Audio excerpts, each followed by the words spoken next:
Nikki Jacobs of Restore Belief with Nikki. Anyhow, how you doing?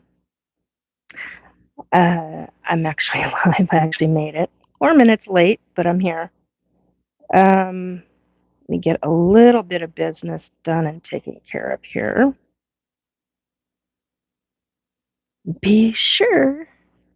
Okay, now I need to look at chat to be sure I'm got everything okay.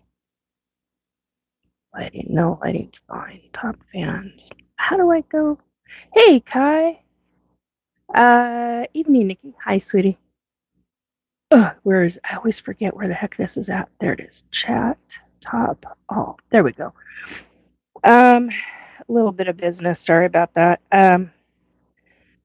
If I had this all taken care of, it would have been. Oops, done. Okay. How do I? There we go.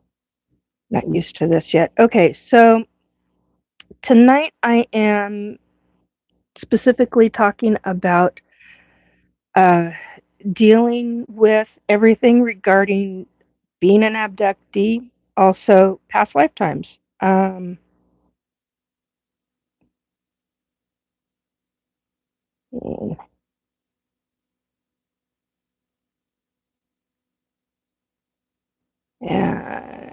past lifetimes. Okay.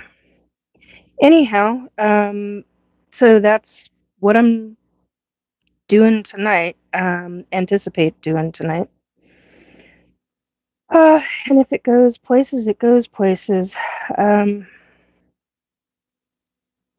anyway, I wanted to come on and talk about this because there have been quite a few comments and questions, and people are wondering how I've dealt with all of this all these years.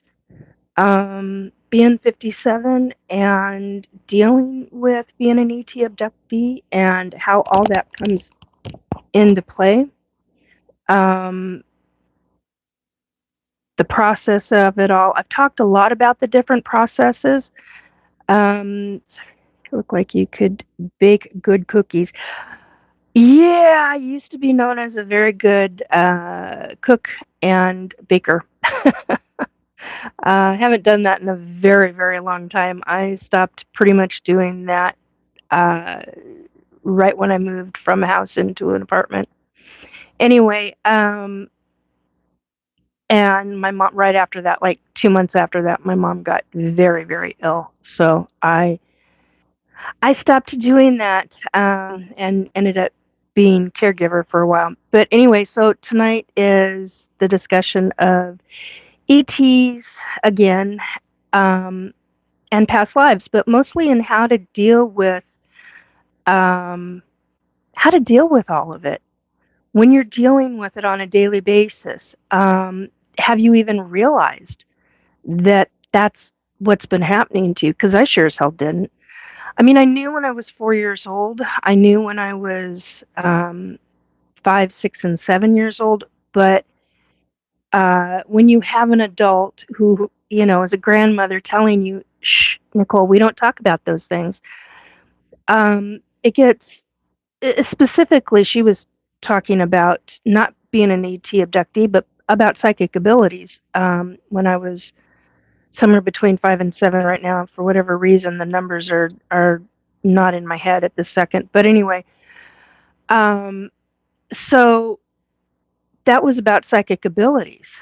Um, but nothing was ever talked about regarding being an ET abductee when I was growing up. Um, my family, and I do mean like my mom, my grandparents, one set of my grandparents, um, different aunts and uncles talked about um, the idea of aliens and ETs, but never about ET abductions. Um, yeah, remote. So Kai just asked a really good question. So Kai Snyder is saying, does remote viewing help you in these things? Yes, it can. But also going in, a lot of people go in and do past life, or not past life regression, hypnosis regression, in order to find out. You've got to be very careful and find a very good person who deals in that on a regular basis. They've done it for a very, very long time. And there is absolutely no, I had the word, now it's gone. There's no involvement in them adding and then you creating a story. So there, you've got to find somebody who's very reputable, who knows what the hell they're doing. There's a few people that I do know that are very good at it, and have wonderful results. So there's folks like that regarding hypnosis regression, to find out more. I chose this time around, Kai, not to do that. Um, I don't do remote viewing. I do remote viewing. I just don't call it remote viewing because for me, the way I do it through a very high form of higher consciousness. It's a higher consciousness state. It's very different than what most people consider remote viewing, and it gets very, very involved, to say the least. So anyhow, but yeah, I've remembered these over time. I wanted to talk about the past life type of stuff. I didn't understand as a kid that that's what I was remembering. I had multiple different past life memories, clips of them, and I didn't understand them at all. Um, and it made no logical sense as to what the hell they were. Um, anyhow, um, reading chat, and some of it's getting a little interesting, to say the least, and we're already starting this. So basically, you learn early on to take notice. I took notice very early on about these things, such as horseback riding. I didn't understand why horseback riding and horses was a major thing. Well, in the 1800s, I was a Native American and rode bareback and rode with saddle. Also rode with saddle and guns and arrows and knives and all sorts of things. So, sorry, I'm getting a little bit of business done. That's why I'm looking down, trying to notify everybody that I'm actually live. So, um, there's that side of it as well. Uh, anyway, just if you choose to,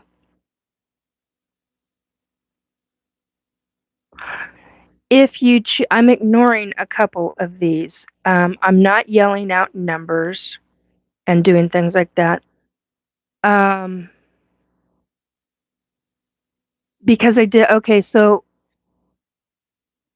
Rawl, or yeah, Rawl is asking, like, how you legit know that for a fact that you had past life in 1800s and rode horses. I did research. I found out who I was. I'm not going to say who I was. Many different past lives. I will not say exactly who I was. I found out who I was, and it was much later as an adult versus childhood. It wasn't until I was in my late 40s, early 50s that I went, oh my word. No, actually, he doesn't. Go look it up. Anyway,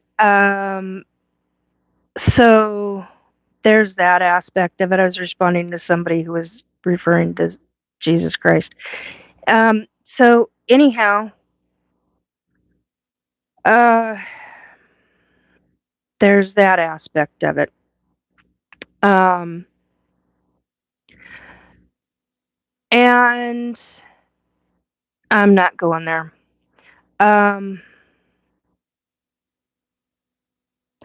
Okay, so Rawl is asking, but like, how did you find this specific person? Because by the time I was an adult, I was having more memories of it, and I was trying to figure out who it was. And I, to my shock, found out who it was after a lot of research. Had a name, um, knew too many details, uh, way too many details, and then unexpectedly came across a person. Well, right now, Mark Mellon, the topic is past lives. A little later on, we're going to talk about getting through being an ET abductee. While I'm trying to take care of business and get through some of this as well. Anyway, so it became quite the bit of information as a psychic medium. Well, if you think it's a scam, then you need to leave. Easy. Don't fucking respond. Real easy. So basically, there we go. Basically, it became a matter of over time, more psychic information came in, more info came in before I really started doing research.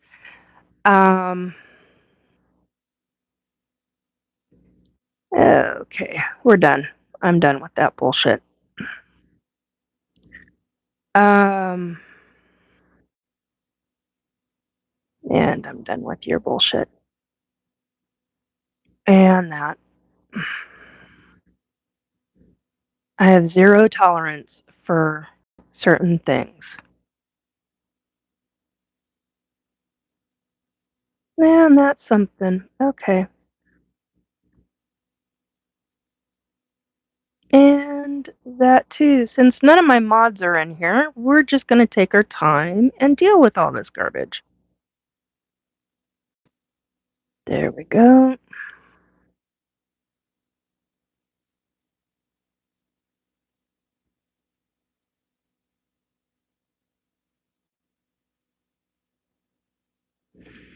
So,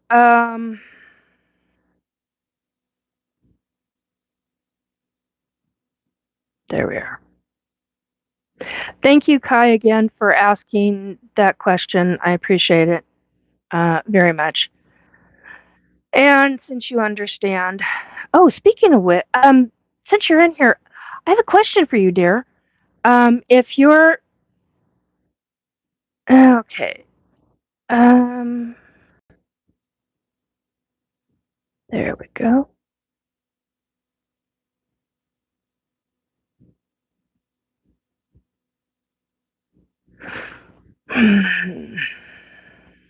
Yeah, a lot of garbage in here tonight.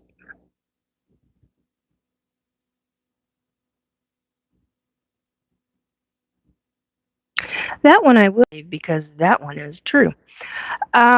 So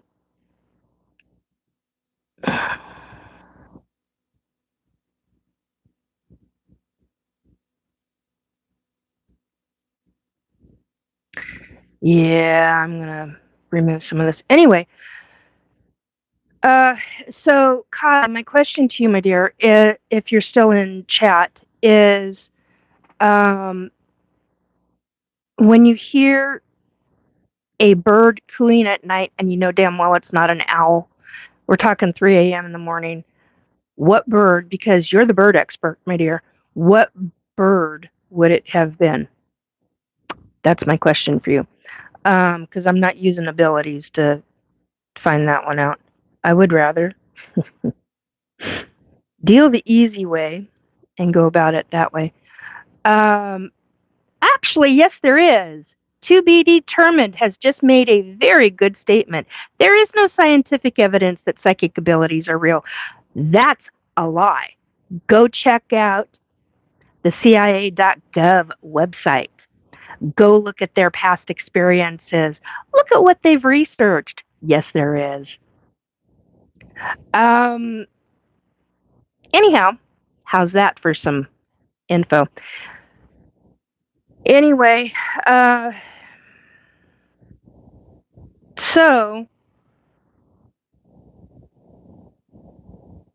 yeah, we've got a bird situation, and I find it fascinating how all of that is taking place within days of having ETs here who are doing clicking sounds as they're talking, who are very specific in the way they're clicking and speaking, because that's one of the things that they do is when they talk to each other, they click certain grays.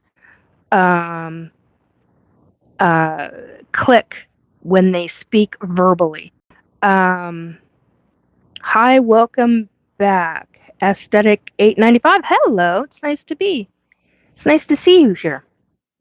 Thank you for coming in. Okay, why is this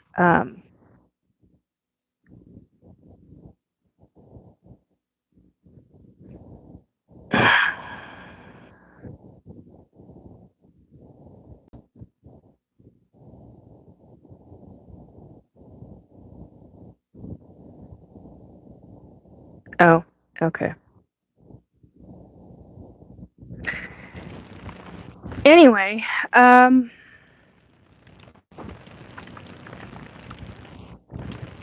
quarantine, there is a man hunting in your dreams. Then I would highly suggest that you start getting into lucid dreaming and get into doing some research on that. Mapless gaming. Have you seen a ghost before? Yeah, a lot of them. They're oh so fun. Some of them can be. It's interesting because tonight I had names being given to me left and right. One of them being Mr. Nimoy. And it was him. Then I was like, I literally had a daily double take. I never saw him. I heard him. No questions, and I went, as in a man himself, as in Spock? And I get told yes, and I'm like, me? You chose me? Why? You could be going to somebody famous, dear. Somebody really freaking famous, and you're choosing me? Why? So there are times that I get things like that where, like, I've had Capone and John Jr. and some really famous individuals. Couple of them have actually made me promise to never reveal their name, which gets interesting sometimes. I've even had Miss Marilyn show up that I cried afterwards. I cried after her, and I cried after John Jr. showed up. So, you know what? I'm tired of your bullshit. And if I could figure out how to time you out, I would.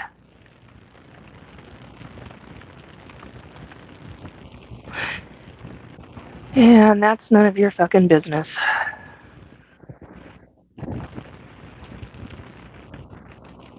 Yep, it is a way for people to get attention.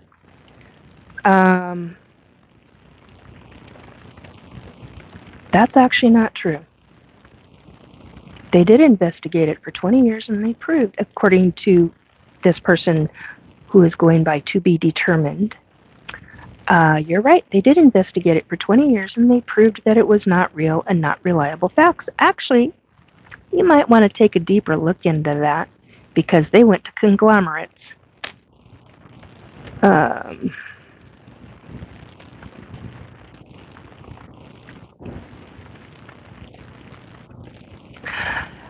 Yeah, I've remembered, thank you for asking that. Tyler Darling is asking, can you tell us more about your past life? Which one? I've remembered 104 of them. Uh, I've had I've had more than one as a Native American, but the one that I remember most is in the 1800s, mid to late 1800s, and I remember uh, the annihilation of populations. I remember it very well. I remember hand-to-hand combat. I remember certain things that were done. Past lifetime after that, the next lifetime after that was in a very, I was a child in a very famous family. And the next one after that, I was POW in Germany.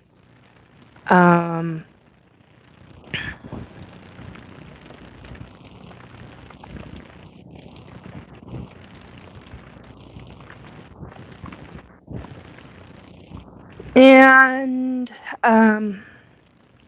Mapless Gaming, how old were you when you saw your first memory? That's a really good question, and thank you.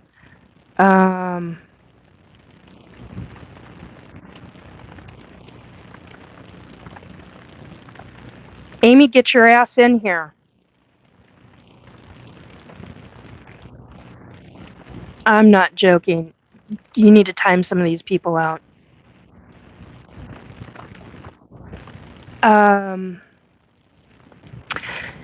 So anyway,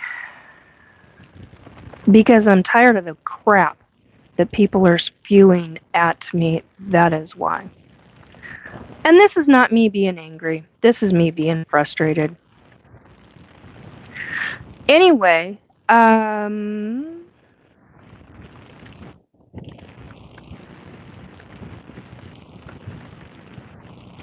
okay, that take care of that.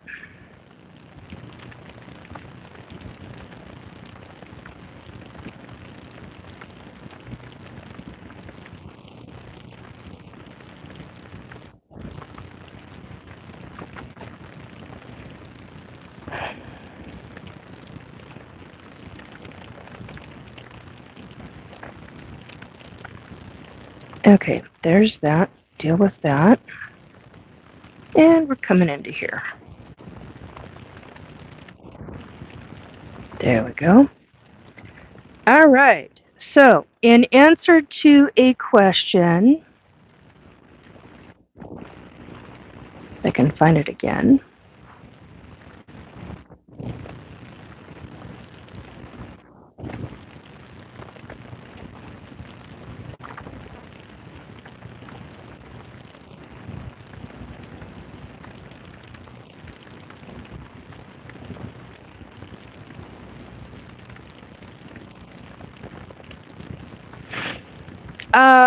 Which lifetime? Guy with a microscope. Who was your mother in your past lifetime? Well, let's see. I found out 2 years ago that a really famous person was my mother in my Egyptian lifetime. That was a hell of an eye-opener. I'm not repeating who she was. I have since found out from other lifetimes that some of my other family in this lifetime were different parents or different aunts and uncles, and that was a hell of an eye-opener to me. Drew, care to be a mod for me right now, Drew? Because I've got people who are really being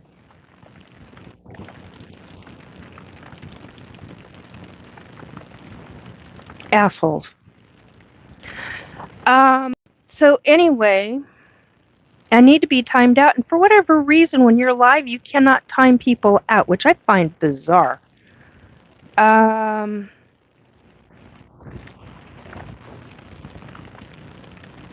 Thank you. That was actually a decent question. Would you go under an oath and testify in a court? Yes, I would. Which is one of the reasons why that's a really good question, actually, even though you've been a real asshole. To be determined has asked, would you go under oath and testify all this in a court? Yes, I would. This is why I have not done any past life hypnosis regression. This is exactly why. Because sometime within 5 to 10 years, even up to 15 years from now, there will come a time when Congress will have, unless things change in my timeline, Congress will have experiencers, ET experiencers up and talking, and for specific reasons. Like I have information regarding some of the what I was told by a military officer yelling and screaming in my face. So, yeah, yeah, I do intend, if that's what it comes down to, then yeah, I will. I'll do it under oath. And I've said that off and on for the last couple of years, so no big new thing.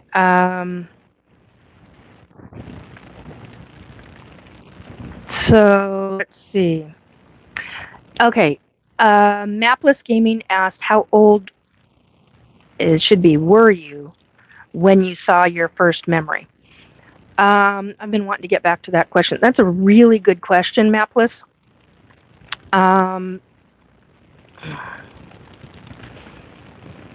It's about 7 years old.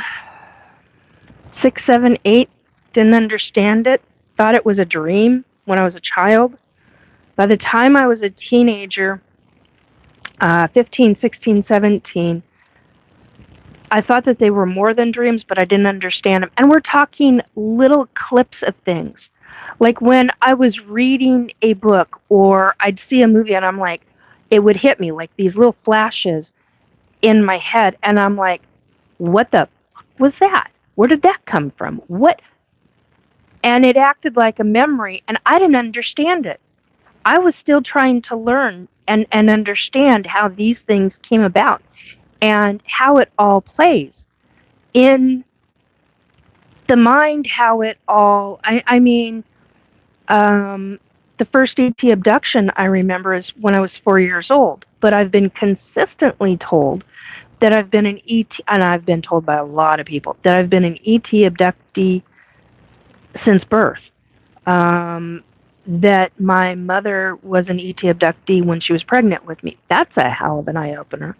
That was a real shocker when I heard that. And when you have a lot of people who don't know each other, who are psychics, who are mediums, who don't have anything to do with each other, complete strangers, telling you that over and over and over again over numerous years, you're stunned. You're like, what? So yeah, but I remember at age 4 years old, which is why I've got that up there, because I saw that on a ship. That's the Butterfly Nebula. But anyway, so Mapless Gaming, I was somewhere when I saw my first when I had my first memory of 5 times 7, thereabouts. I'd have to do the math. I hate math. It's somewhere between 5 to 7, possibly 7.5, maybe 8, somewhere in that time frame. I'm 57 now, and I deal with an awful lot of large chunks of past memories. Now is a completely different ballgame. Now, when I have a past memory, a new one call up, it hits my whole body. I mean, it doesn't just hit my head. I feel it. I smell it because of my psychic abilities. I don't just feel every aspect of it. I can smell it. I have muscle memory of it. And it doesn't matter what I'm doing. I could be on the phone with having a conversation with somebody, or I could be out getting groceries or buying something, and wham, all of a sudden it just hits. And there was a time when I was in a bookstore once. I went to reach for a book.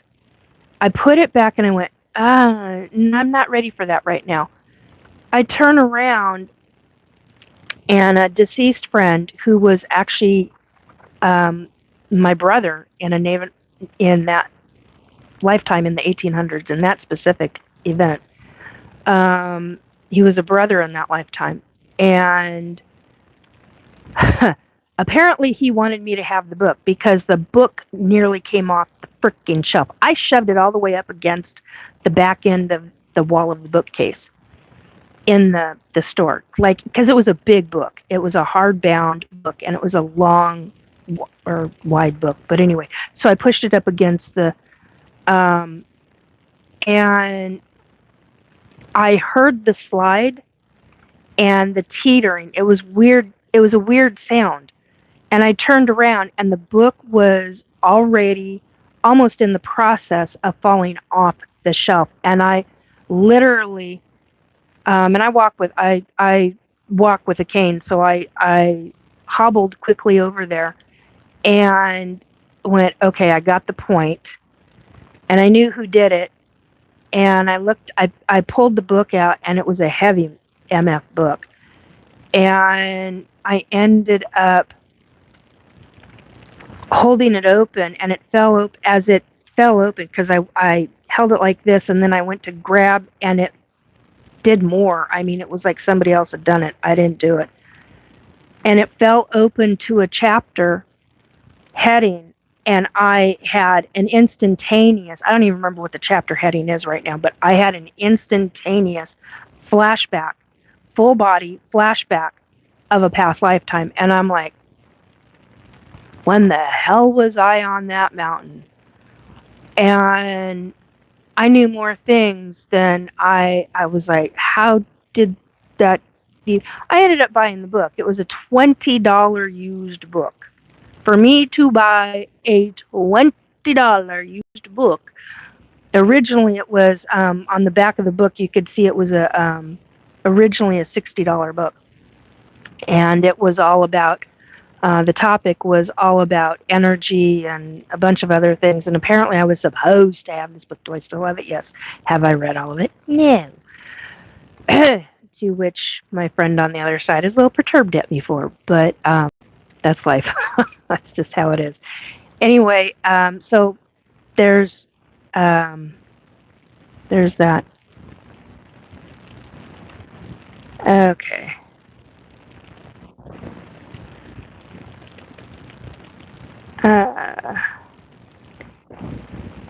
What was your most recent memory? Okay, Mapless Gaming is asking, what is your most recent memory?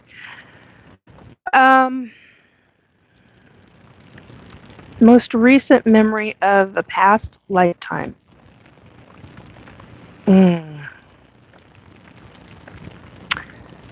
That would have to be, oh, I can't think of her name.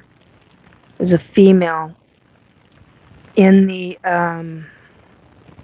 300s. I can't think of her name right now. And then the one after, actually there was one before that. There was a man before that was in the 100s. I cannot think of their names, and one of them is really well known. The other one is absolutely not. But there is talk of her in history, and I was like, and I'm having flashbacks of all kinds of that. It was interesting. The lifestyle, the clothes, the smell. Oh my God! I even had this. It was nasty. Things, people. There are things that I would not wish to remember. Those kind of things, no thank you. I have past lifetime where I was not a nurse, a milkmaid. I was a milkmaid. A row of cows, and you milk cows every morning, and you're mucking the stables and the stalls, and Well, it wasn't stalls. You wouldn't call it stalls. I don't know what the hell you'd call it, but back then, ugh. And you're walking in mud and muck, and it was nasty. And the smell was just atrocious. It's nothing like how we deal with things now. I mean, completely different. So, but my most in the 300s, it was a woman in the 300s.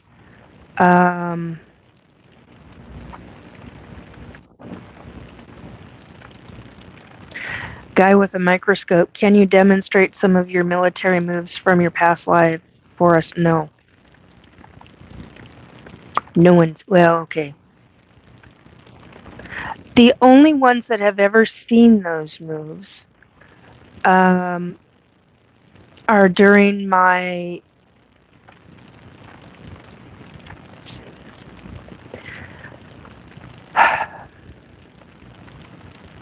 The only ones who have seen some of those moves are some of the other psychics that I've worked with on teams, where they are so psychic that they can see in the astral while they are sitting in a chair, but they're in astral, they can see other things. So people that I've worked with on teams, psychic teams, to help other people, where we've helped other people. So no, I cannot and will not demonstrate that.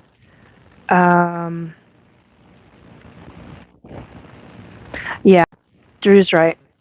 Proof, and he's got yeah.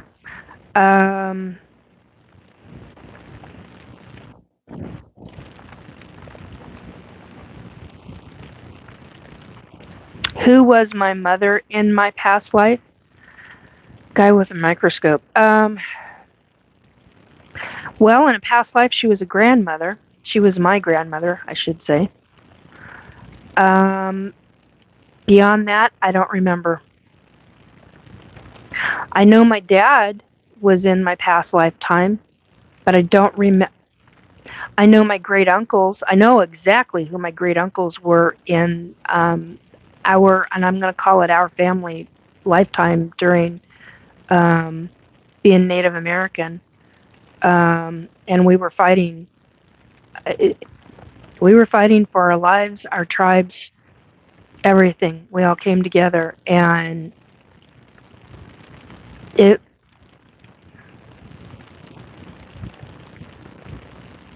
And because of that lifetime, I remember to stay away from certain mountains to this day. Will not go near certain locations in the Southwest. No way in hell. Even to this day, yeah, I'm curious as all get out, all hell, but I will not ever go to certain sections in certain mountains. No way. Because there are ETs that are really detrimental that are there. So yeah. Anyhow, trying to go back through some of this other stuff. So if you have any constructive questions,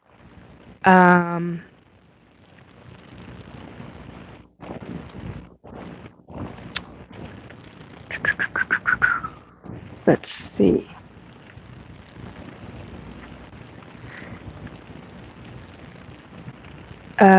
Connor and large chunks in general.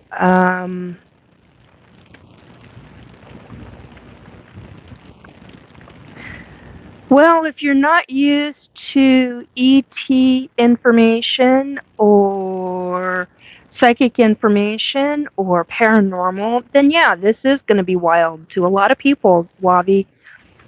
That's understandable.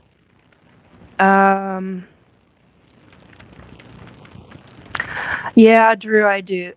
So Andrew and Gnomes Trucking Express is saying, and you relive it too, Nikki, which is hard, and I get that too. Yeah, it is hard. There are times that I start reliving different past lifetimes, and I'm like, oh, you've got to be kidding me at the most inopportune time.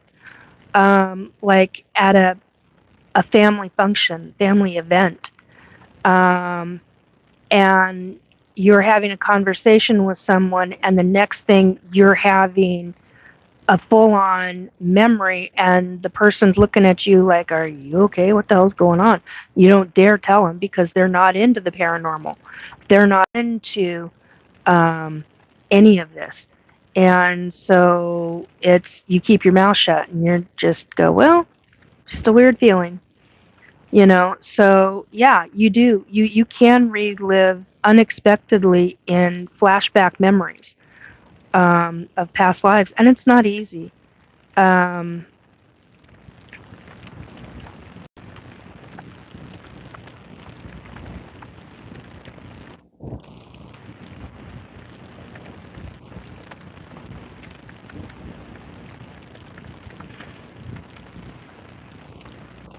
Guy with a microscope. Oh, you and Amy have something to agree upon. He is saying it would take around 100,000 light years to fly at the speed of light one way. What powered their ships, and how fast were they going? What's with the numbers tonight?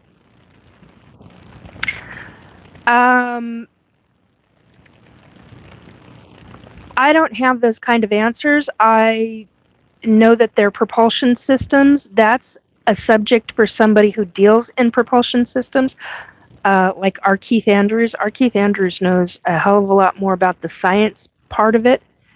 I know that they can. I know that if I've ever had an emergency, which has only been once, and that was last year, around this time, I was, this is going to be a hard thing for a lot of you, since you're in here trying to discredit me in different ways. But, and I don't give two shits anymore. You're going to do whatever you're going to do, and think whatever you're going to think. I don't care what you think about me. But I get tired of seeing this bullshit on my line. So, there you go. And if you're sticking around, then why are you sticking around if you don't believe in it? You're just sticking around to be a troll and be nasty? Come on. So, and if you can't be respectful, then leave. That's how I look at it. Anyway, so when this emergency happened, I called out to them and I said, we are literally under attack with a microwave weapon, and need help. And within 4 hours, they were here, and I already knew that they were way across the galaxy. So how they got here in 4 hours, I don't have a freaking clue. I just know that they did it. If I could prove it, you better frickin' believe I would prove it. If I could prove what I've experienced, I would prove it in a frickin' heartbeat. What I can prove are the via pictures, certain things medically. I can prove that way. The other things I can't prove. But like triangle marks on my body, where the hell do, and I call them ET tramp stamps, because that's what they remind me of. They remind me of a specific kind of tattoo, and they disappear. They'll disappear either within hours or months, and never to be seen again. Well, I can't, that's not true either. They will be seen again when you get into your 80s and your skin thins out, and then they start popping back up. So all those little triangle dots that are actual triangle dots, or you get a straight line of dots that you went to bed, didn't have a freaking mark on you, and you wake up with like a straight row of 6 or 7 pinprick marks that have left blood stain marks on your arm. That's evidence. Take pictures of your body. If you do not have some kind of medical issue where, for example, If you bump your skin and you have a bruise after it and you're very fast to bruise, different ball game. That's medical. That's the kind of stuff that can be proven medically in our human sciences. I'm talking about things that you know you went to bed without one solid mark on your body. I have a friend who woke up, and he's talked about this publicly. If he didn't talk about this publicly, I would not be making this public. He woke up and had his knee. He had a surgery mark on his knee with suture marks. He went to bed. Man has never had surgery on his knees. Explain to me how that happens. Surgery mark this freaking long. And not just one of them, but if I remember correctly, 3 of them. But one of them specifically on the bridge of his knee. Explain that. Explain how you can have a surgical mark, straight mark, and he took pictures. That's your documentation. That's the only documentation you're going to get if it's ET based or MyLabs or SSP or Montauk or whatever else program they got you in. That's your evidence. Take your frickin' pictures. Record everything. Document it medically if you can.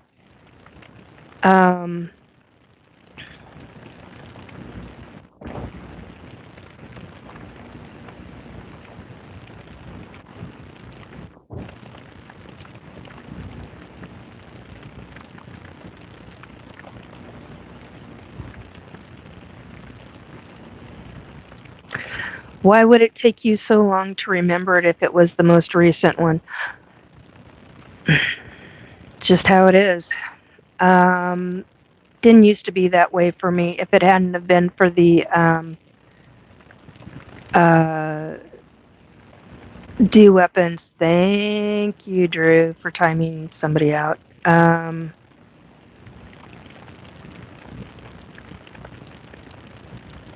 What was the oldest memory? Oh, what was the oldest memory? Oldest memory. I didn't understand the horses. Oldest memory was when I was a little kid. And I didn't understand why I had this body memory and actual memory of riding horses. It made no sense because I had never been on a horse. The first memory of me being on a horse in this lifetime, when I was about 5, 6 years old, it was at the Seattle Zoo. Woodland, I couldn't think of the name of it. Woodland Park Zoo. There's a picture of me going on horseback. It was the little ride around thing that they used to have, little ring, and you'd pay, I think it was like 25 cents at the time, 25, 50, 75 cents at the time, I don't remember. And you climb up these huge cement stairs and you get on if you needed help. I didn't need help. I just climbed on like I knew what I was doing, and because I did from a past lifetime. And the woman in front, and I was like, can I just ride? And she's like, no, darling, you can't. I have to walk around with you. And I'm like, oh, okay. And I'd go there. I'd beg my mom to go there every single time because it was a memory to me. It was something that meant a lot to me. And now I understand why. I used to ride all the time in numerous different past lifetimes. And then there were a lot of times I used to do a lot of walking. Hello to the ones who came in that I haven't said hi to yet. Jamie, Cloud Kit, 5 Best. What memory lasted the longest? Probably that one. Because that was from, I'm gonna cry. That was one from a very, very special lifetime for me. So the one with the horses. Freelancer, hello.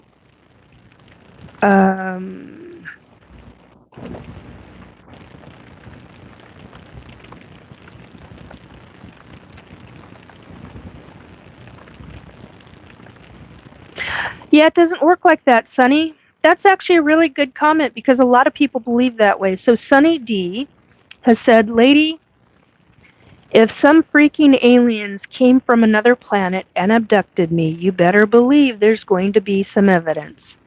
That's exactly what I thought. And there's not, because you think you've got the power. Honey, you don't have shit. Us humans, we don't have shit when it comes to the ETs. The ETs have all the power. Because the certain ones that do the abductions can control the human brain. It's pretty effed up.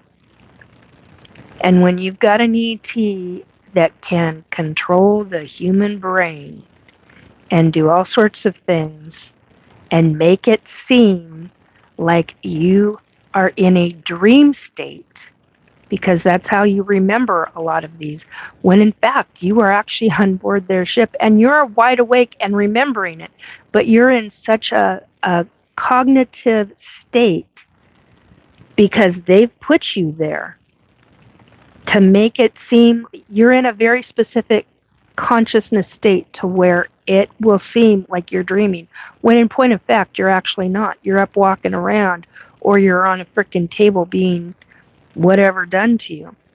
So, and only certain races of ET have that ability. Not all ETs can control the human brain, but many ETs are telepathic. Big difference. So yeah, even though that was a snarky comment, it's a good comment in the sense of it allows me to explain some information to you.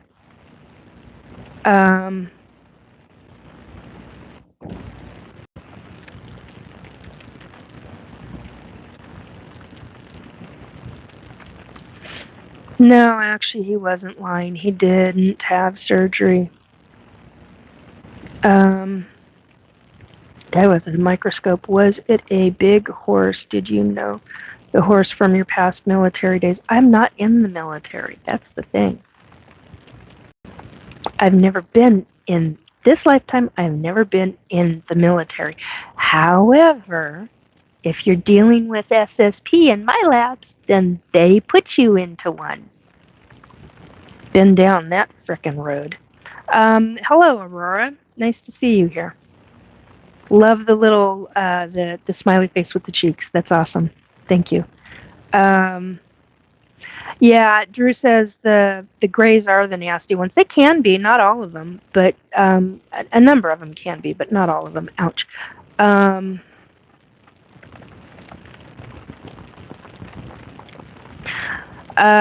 JFB says aliens must be real because we can't be the only ones that live on a plant. I think you mean planet, dear. Yeah, actually I do. I can give you. Go back into. That's why I talk about this map list. Okay, so I think you meant planet. Voice to skull. Yes, I do. V1J. Know anything about V2K RMN? I don't know what RMN is, but V2K is voice to skull. Yeah, I do. That you're dealing with high frequencies and government bullshit and debt fund.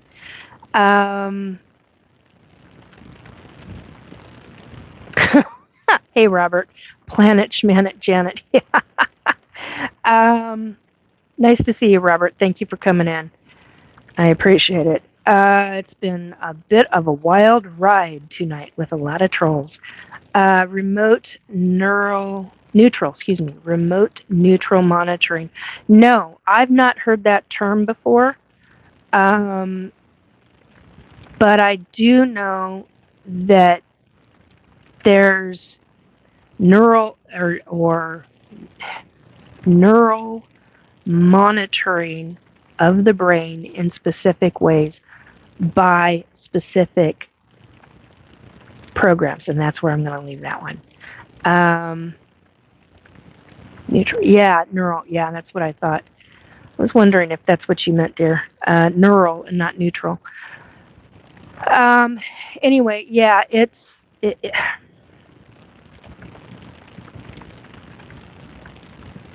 yeah, I think that's where I'm going to leave that one.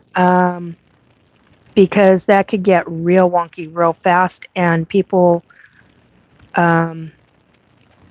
remote monitoring of that nature can get very detrimental. U.S. government has, through the CIA, that I am aware of because they've tried their bullshit with me, very specific program. And they've also gone out to certain aerospace conglomerates and other conglomerates to do more of their monitoring. And they're monitoring different people. Let's just put it that way. And they're doing it in very specific, never not nice ways. Jay-Z says, "You will never be a woman. Honey, I've been a woman for 57 years. What the hell?" Oh, you're funny. So in other words, I look like a man? So be it. That's what you think? So be it. I know many others that would disagree. V1J. So thank you for your question. I appreciate that. Okay, Andrew. Drew says, "I've seen the blue Pleiadian female hybrid female aliens. They look human-like, but have blue scars like tiger stripes." Yeah, some of them can even be considered Lyran from the Lyra system. Somebody else had asked me, so Voice to Skull. Okay, before I get back to Voice to Skull, I wanted to talk about hello,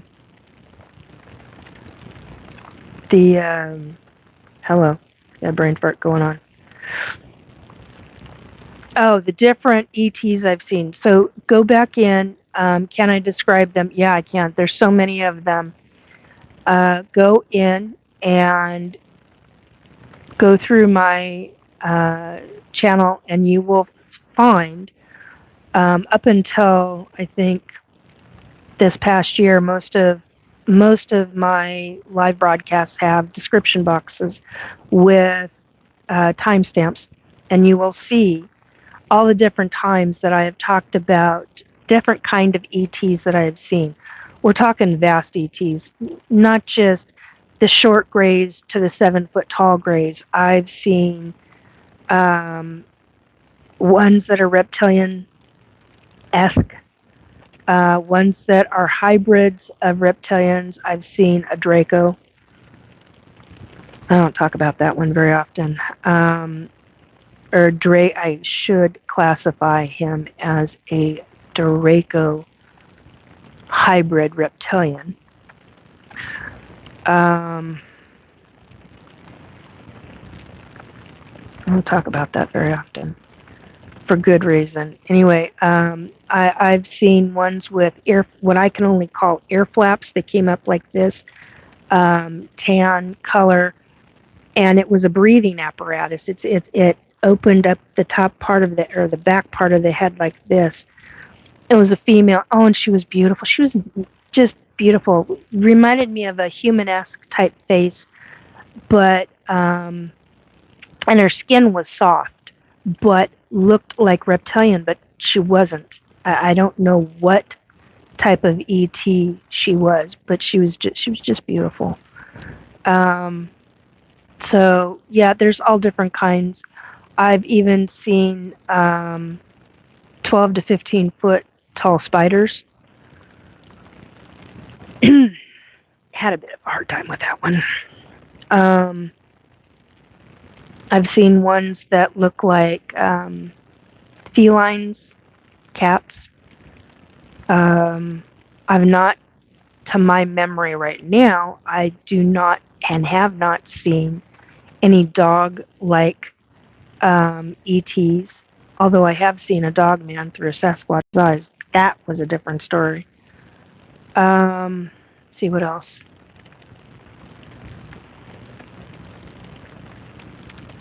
No, actually, they don't. Job application says, isn't it mad? Aliens visit and always go to American.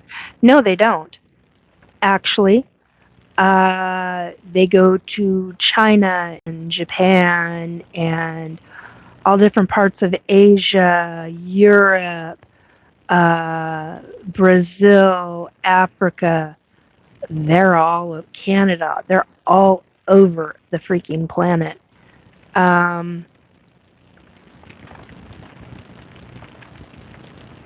Pixie Queen says, I've seen spiders like that in dreams and bionic spiders in visions. Oh, it's very possible. That's very, very possible. ET abductions instead of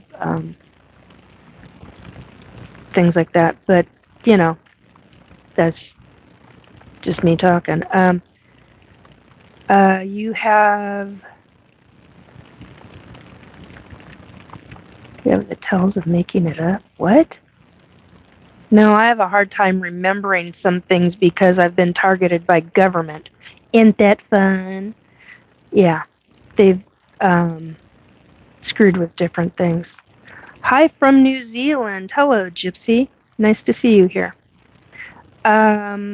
Drew says the reptilians are the ones you got to watch out for because they can blend in to about anything. Well, it's not just the reptilians that can do that, Drew. There's a lot that can do that. That they can look human. They're hybrid. Usually, the hybrids can do that, but there are ETs that look human. They look human, and they are definitely not human. So yeah, do your research. What is it? JFB or JTB is saying any in the UK. Do your own research. Yeah, there are.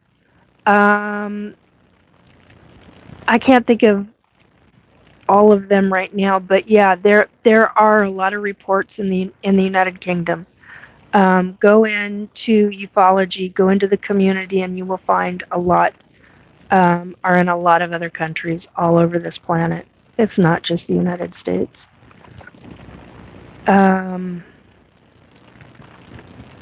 Mapless Gaming, I gotta leave. My phone about to die. Okay.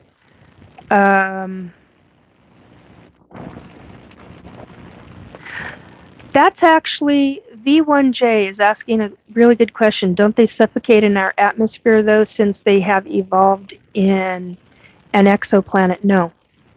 There are some that do, but many don't. Okay, here's something that I know very well. Some of them wear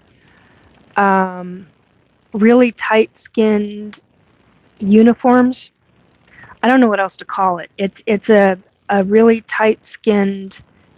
I don't even know how they get into it because it's just mind-bending. And they are 11:11 on the numbers right now at 12:08 a.m. in the morning Pacific time.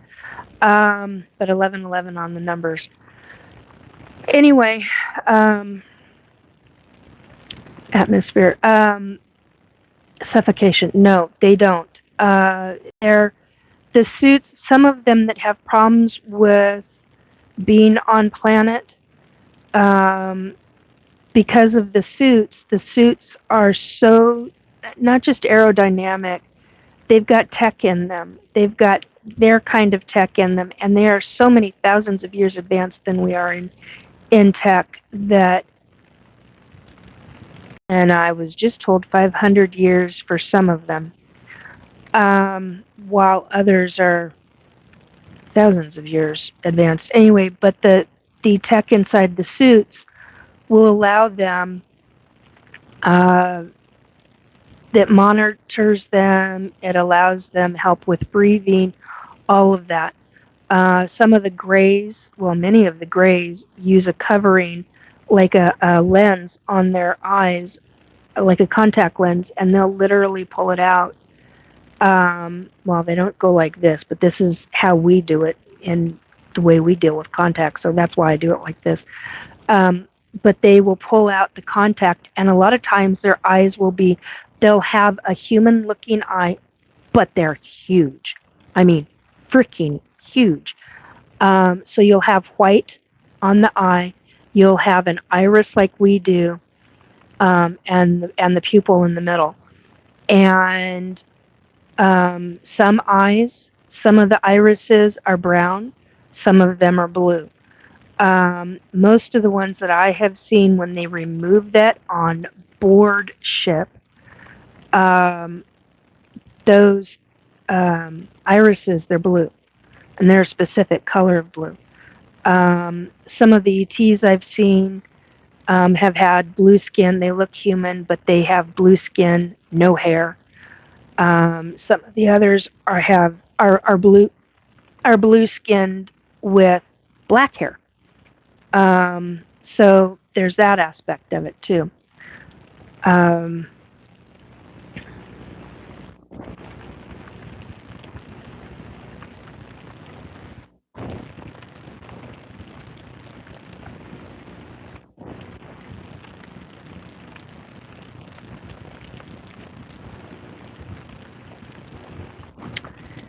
okay. Job application. Oh, this is an interesting subject. Question, being a smartass. Were you anal probed? No. Some women would call it, starts with the letter R, and then implanted with, God, what is with the frickin' numbers? I'm not saying those numbers, you people. I'm not. That's bullshit.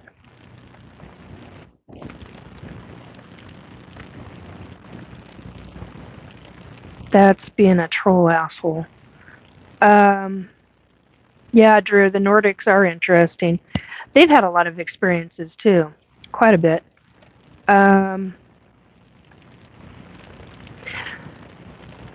I cannot tell if that's an F. I think that's an F. JFB is saying, "How do you know all of this? I'm new to your channel."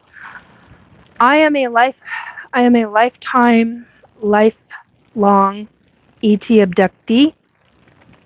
Abductee my entire life. I'm 57. I've had a lifetime of experiences of ET and extraterrestrials and past life experiences. Yes, V1J. It's not just U.S. It's not just the U.S., though every government is doing it. Yes, they are. That's exactly it in a nutshell. Correct. Okay, then go back down. Look, I don't have all the answers. I'm just know what I've experienced, and I talk about my experiences. 1111, back on the numbers thing again. Luke Booth, I live near a UFO in Liverpool, tight-skinned.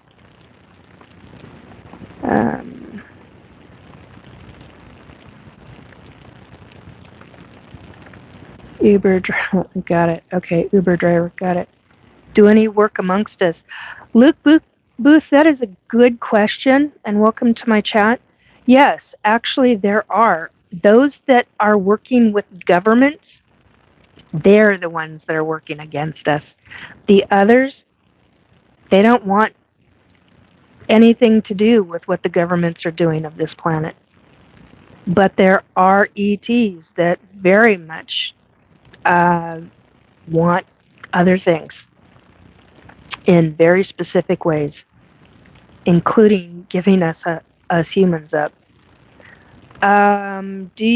Luke is asking, do you have any evidence? My evidence are pieces of different sections of my medical records, and photographs that I take when I get returned and I have something on me.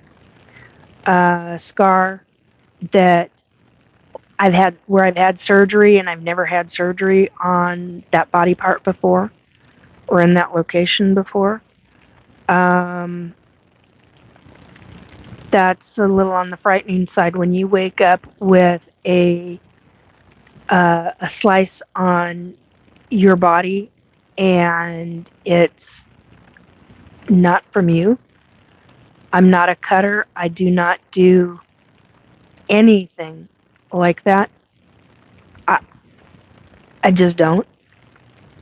And when you wake up with a scoop mark, literally a section of your flesh that looks like it's been melon balled out, or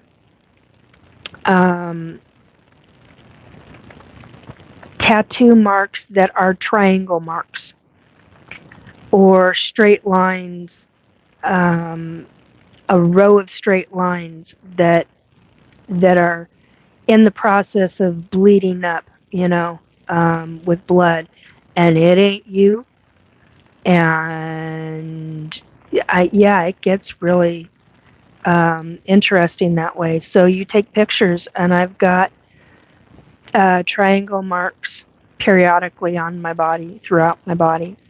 I've had all kinds of marks, and I take documentation. I take pictures. The one last year, still, it's the only one because they did a sample. They did a square sample of my skin. Pissed me off. I'm like, you couldn't bother have woken me up, or actually that one happened when I was awake. They literally put me into I call it a time warp bubble. I don't know what else to call it. It's a time dial. There we go. There's the word. Time dilation bubble. And I was like, are you fucking kidding me? Really? And I'm looking around, I don't feel anything, and I can hear them. They're like, and it wasn't until about an hour later, because I looked on my body, but what I didn't look at was my forearm, because I was checking my legs and my stomach and breasts and neck, and I thought, okay, well, what did they do? And I looked down, and I'm like, son of a bitch, they literally cut out a square patch of skin. Do aliens exist? Yes, they do. And I keep telling them, you need to show up on one of my lives. 1 minute you're not there, and the next minute you show up. And I'm like, you want to do this? Let's make it for everybody. And I've gotten pretty particular and pretty pissy with them at times about it because I get so mad. I have every right to be mad over it. There are times where it doesn't bother me when I get taken, and there are other times where it just pisses me off no frickin' end. I mean, and that's the thing. Andrew M. Hello. So beyond Smith, do aliens exist? Yes, they do.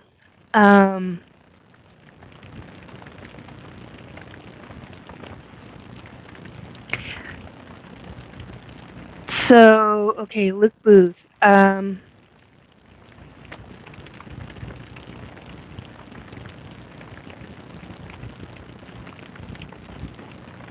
Do any work among us? Yeah, actually, there are many hybrids on this planet. There are. Okay, now here's something that I learned dealing with all of this and dealing with all my memories. There are some ETs that during a woman's human pregnancy not an ET pregnancy, but during a human pregnancy, they can screw with some of the genetics even during the formation of the baby. And I'm here to tell you that's where I get really angry. I'm not okay with that. I have a hard time being a ET abductee who has these experiences, but yet at the same time, an even bigger hard time with being a woman who is an ET abductee who is in a hybridization program where they do force my body to be pregnant. And those genetics are spliced and diced in onboard ship, and then they create a viable embryo and do the implantation. So you end up becoming a surrogate. And some women go through a 6-week pregnancy. I originally, when they started me at 13, and my first one they removed when I was 14, because I was at the end of being 13 when they forced my body to be pregnant. And after I turned 14, so I was 5 months pregnant. And yeah, your body reacts. Oh, you better believe your body reacts. There are even some women who have been pregnant and they're 3 months, 4 months in, and then the baby disappears, but they haven't had, I'm going to use the word, it may get me, but they haven't been, the baby hasn't been aborted by the human mother. There's documented proof in the medical records that she's pregnant. They're in the process of seeing for sure how far along she is. So there's been a ultrasound to see. So there's documentation with some of these women. So you go through stuff like that, and then all of a sudden, at 4 and 5 months, the baby disappears, and you haven't given birth. The baby didn't, the body didn't abort the baby, or there wasn't something wrong. It just literally disappears. There are that's scientific evidence right there. So there are women that go through that. It's really the whole thing, the whole subject matter is, it gets very difficult. It gets very difficult.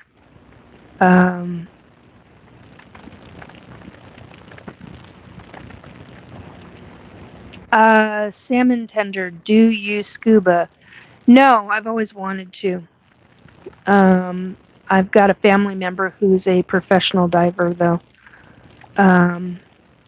Well, that's not okay. Okay, Salmon Tender is saying, but if humans wouldn't even want your genetic code, why would they? Great question. And Andrew M., does that make a super baby? Depends. It really depends. I'll get more into that if I can later. Hello, Thomas Knapp, who said hi. And Andrew M., wow, that's wild. Yeah, it is. Okay, so back to the question, but if humans wouldn't even want your genetic code, why would they? Well, because they're trying to replenish a lot of their society that has fallen. And there are other things that they can do with our genetics, so there's that aspect to it too. Andrew M. is asking, does that make a super baby? Yeah, it can. Not necessarily, but it can. if not if, but when they are splicing and dicing the genetics. Look, I was hybrid pregnant. Ow, chair. I was hybrid pregnant, and I got told that they were putting back in the quote unquote human emotion back into the genetics. And I went, wait a minute, what? Yeah, because they are so careful about the splicing and the dicing of the genes that, yeah, they can actually do that. They are so much far advanced than we are that they can remove certain things out of the gene sequencing. Just, it has, all of this has just blown my mind. But when you get told that by an ET standing above you, and you're like, while you're on a, well, I was going to say strapped. I wasn't strapped at that time. The only time I ever get strapped down is when frickin' government does the shit with the ETs and the wrong ETs. So that's a different subject matter. But yeah. And yeah, it can, because a lot of these babies are telepathic. So with the last hybrid pregnancy I had, it was a mind bender to me in the sense of what all this baby could do and talk about. It was a boy, and I found out because of him that early on, he was very much talking as the adult, and as his soul was integrating into um, the hybrid flesh as it was being formed, he then became the infant and was still telepathic with me, but calling me mama instead of calling me by my first name. Never had that happen before.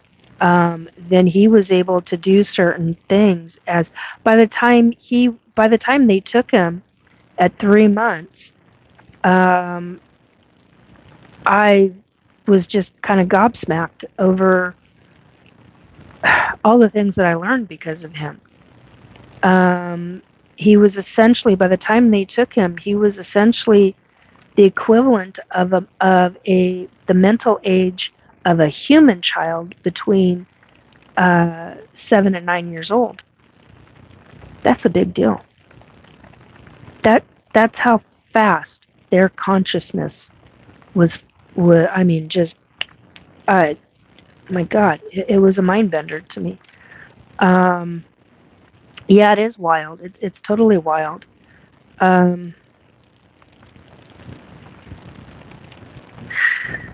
Okay.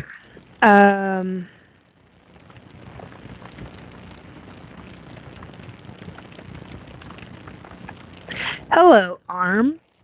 Arm is saying, no such thing as aliens. They are demons. Jesus is king. Read the Bible and you'll understand. God bless you. Oh, honey, I have. I'm a psychic medium. I've talked to Jesus. I get it. And I'm a Christian. So I'm a Christian going through all of this. It's very real. And yeah, I've had a hard time. And you when you start going through this, that's what I really wanted to talk about tonight, was when you are experiencing these things, no matter what religion you believe in or whether you're an atheist,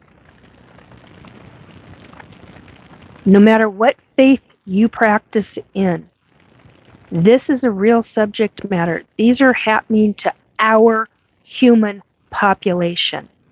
It is a mind bender. It is something that my own family believes I'm delusional for.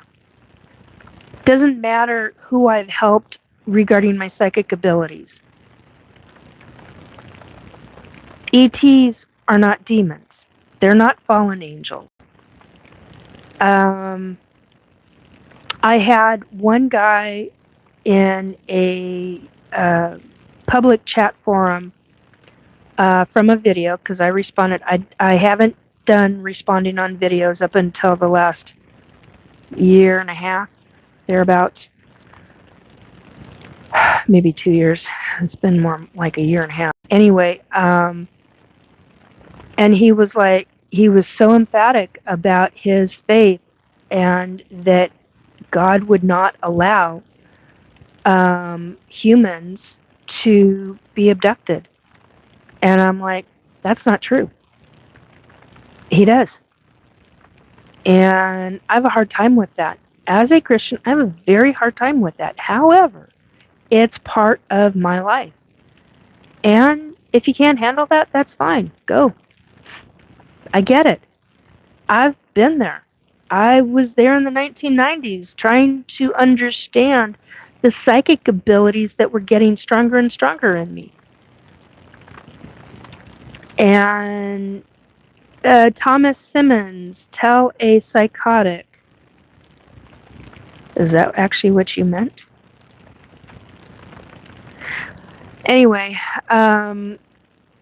so it's a difficult thing being a Christian, believing how I've believed all my life, and being an ET abductee, and being somebody who is also and has also experienced government psyops, to say the least, conglomerate psyops that are part of government, and all the rest of it.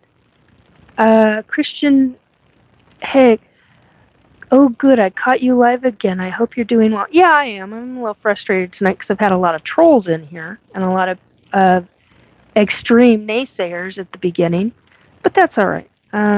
That's just part of life. But yeah, in the grand scheme of things, yeah, I'm doing good. Speaking of doing good, part of that is because I got a vibration plate, and that has helped my back. It's not helped it in all the ways that I was hoping it would, but it has helped some. And I'm also using a grounding pad. I sleep on it now. And that, because I am one to where I cannot walk on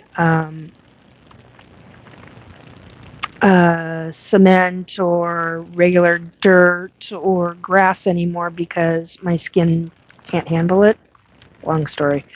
Point is that I've been doing grounding techniques differently because of that.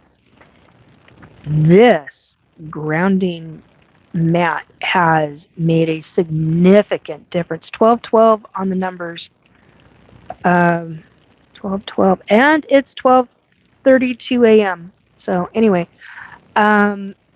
so get a grounding mat.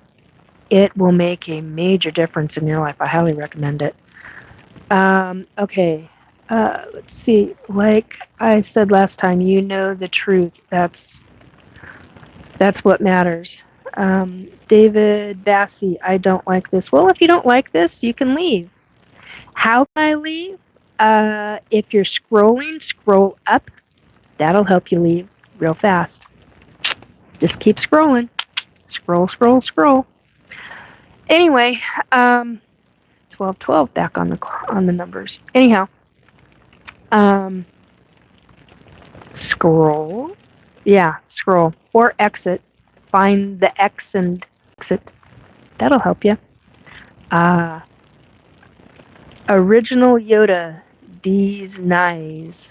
Yeah. Anyway, so, but this is a process, and it is a process of getting through all of what you're remembering. I lived an average everyday life. Family, kids, kid, became the neighborhood mom of a lot of kids. My house was the house where, you think I'm nuts? That's fine. A lot of people do. And it's interesting too because I have family who are abductees who don't know that they're abductees, and yet they think I'm nuts.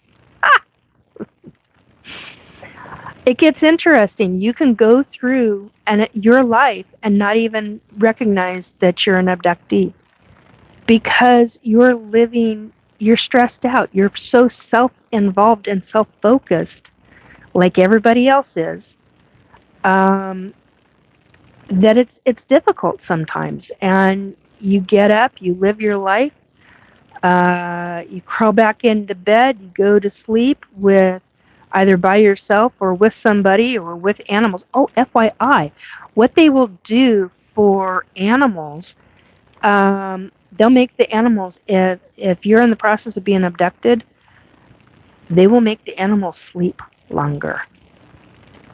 How's that? So we got a dog,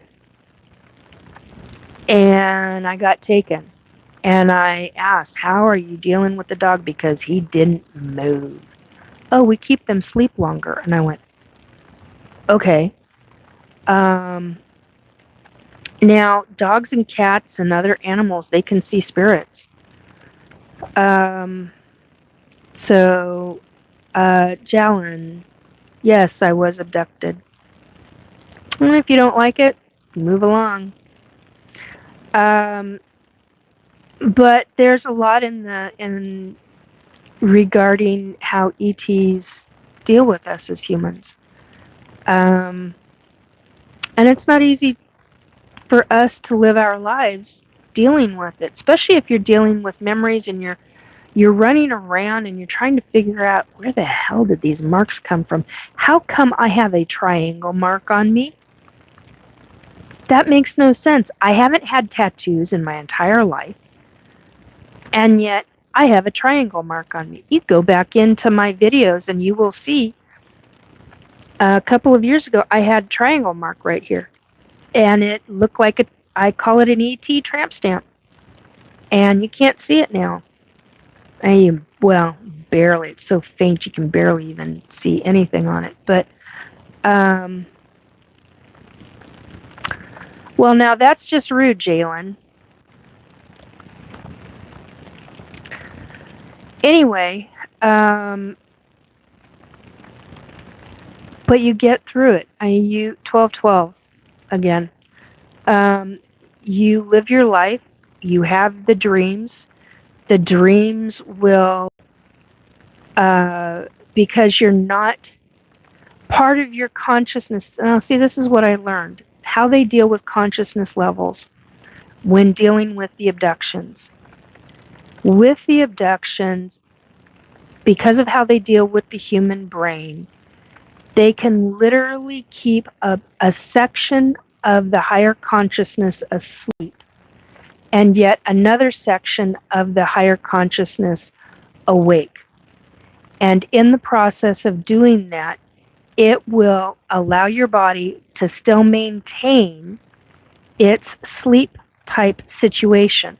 But at the same time, you've got what feels like a fuzzy or a vibrant dream that's got like a cloud over it, or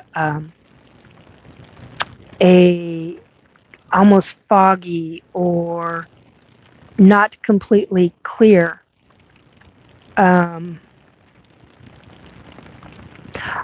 Yeah, Christian, I will in a couple minutes. I'll explain that in a minute. It's a numerology thing is what it comes down to. But anyway, so as you're experiencing the awake state, and yet you're still in a sleep type state situation, you are consciously aware of what's taking place around you.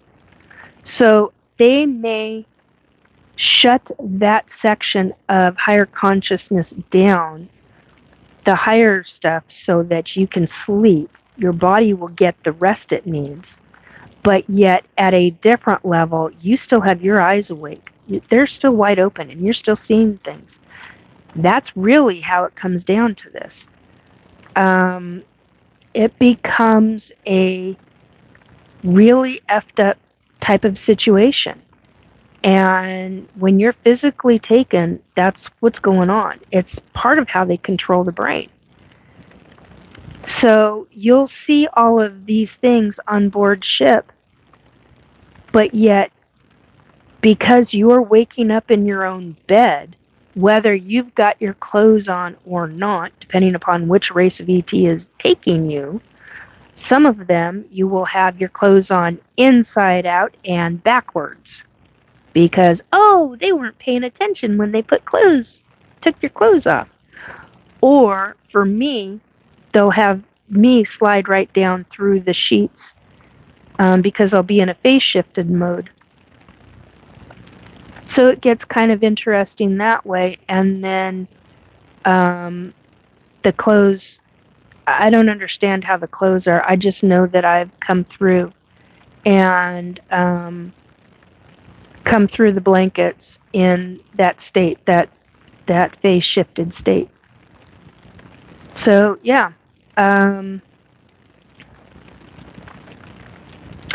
And just an FYI, and this is not going to be very well appreciated by the governments, and I don't rightly give two fucks. We humans can phase shift on our own. You don't need electronic devices. You don't need government devices, NDAs, whatever. You don't need any of that. You can do it on your own if you know how. So if you have abilities, try starting for that one.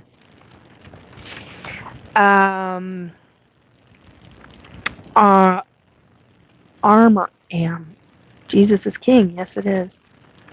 It didn't matter. I've had that conversation, Horst, but I need a gun. I've had that conversation with certain individuals, and they're like, I'm just going to have a gun with me and next to me. And I'm like, it's not a matter. You're not going to have if they have psychic abilities, they're going to stop it. You're not going to have 1 second to operate it by any stretch of the imagination. And that is really a mind bender. And if you do get that opportunity in the blink of an eye, I'm here to tell you, gonna get interesting because they can phase shift in a blink of an eye. So, kind of messed up. Second coming of Jesus, I can't understand. Jude De Silva, I like your eyes. Thank you, appreciate that. Anton, in Europe, we typically don't have guns. Yeah, in the United States, we do.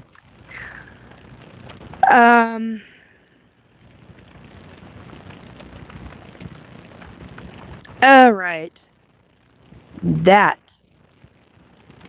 Actually, that one I should have reported.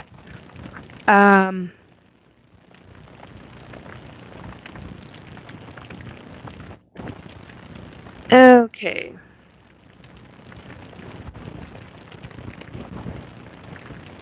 Jeremy, that was just rude.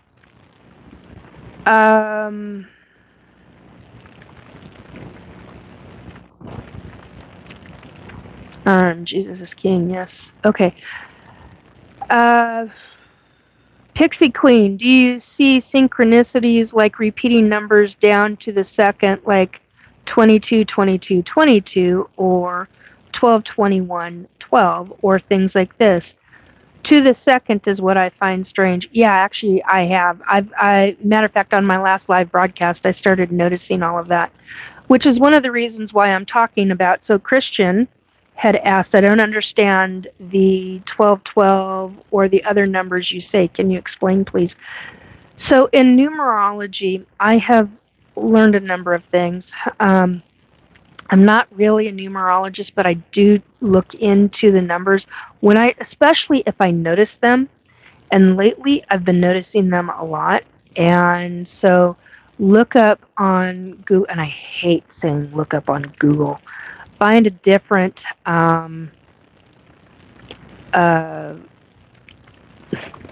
web server. I can't think of what it's called.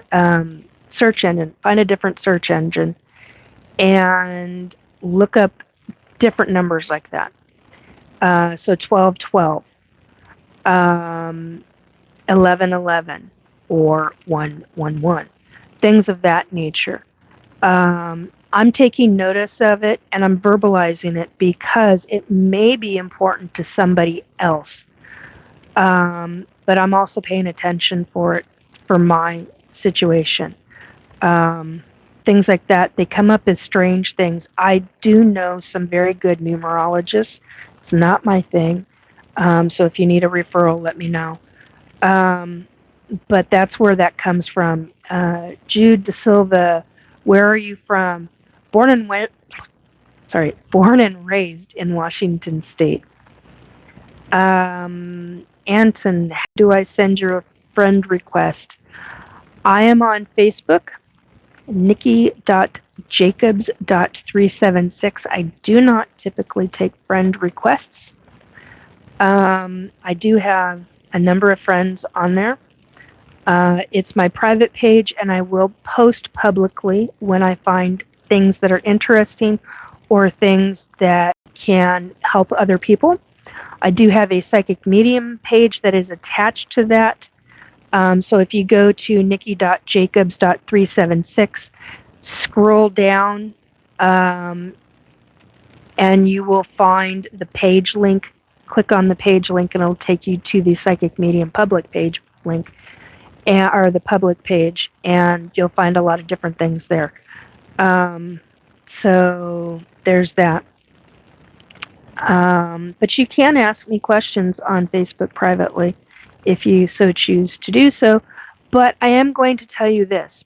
If you do that, I have found out the hard way that Facebook, for me, has not been sending me notifications regarding people that I don't know that have sent me messages.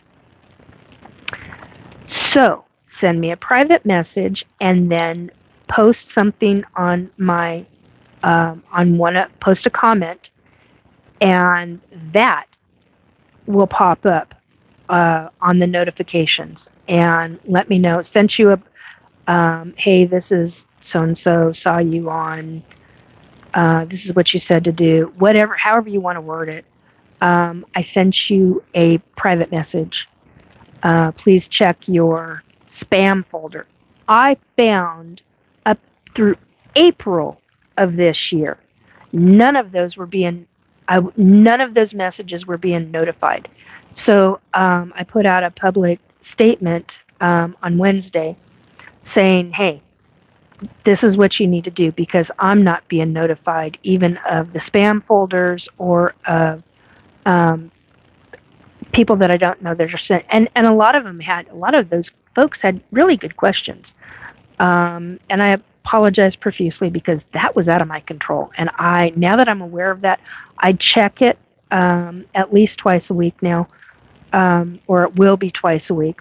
I just recently checked it, so I'll check it come tomorrow, or come Sunday night or Monday night, and then we'll get into a pattern of twice a week to be sure that I'm not missing questions or things that people want to ask for me. 1414 on the numbers right now, if that applies to anybody.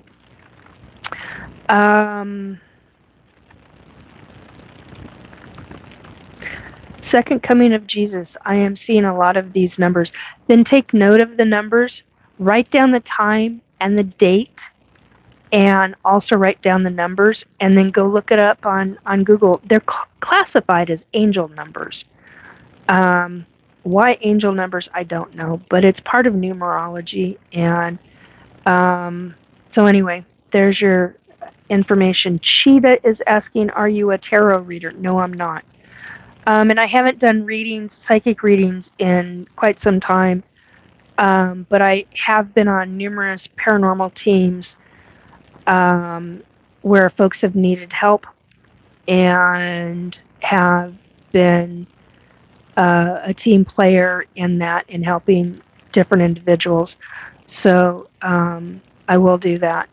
I'm not what I classify as an on-demand psychic. If there's an emergency, and it's a true emergency, then yeah, it automatically becomes on demand. Um, so if stuff comes up, it comes up. If it doesn't, it doesn't. And it means that I'm not the right psychic for you at that given moment in time. You find somebody else to get whatever messages that you've got coming through. There's speaking of messages, the messages have been popping lately. I mean, like hard freaking core. So let's see. I want to be sure that I read. Whoops. That I read a lot of these. Uh, so I had a man here 9:33 p.m. I'm trying to find what day this is. I'm not finding. Oh, so it was last night. Um, last night? No, this morning. Hang on a second. What is the date? Okay. So it is the 27th. So last night. So I had two spirits talking to each other. One said, "Thank you, Frankie," and the other one said, "See you later, Frankie." I have no idea who Frankie is, but Frankie was apparently around me having a conversation with another spirit. I had the name Rickles come through at 9:35, and I said, as in Don Rickles, and I got no response. That was weird. The comedian. 10:01 last night, Guy Lombardo. I don't know what that refers to. 10:40, Leonard Nimoy. 10:45, Miriam. Um,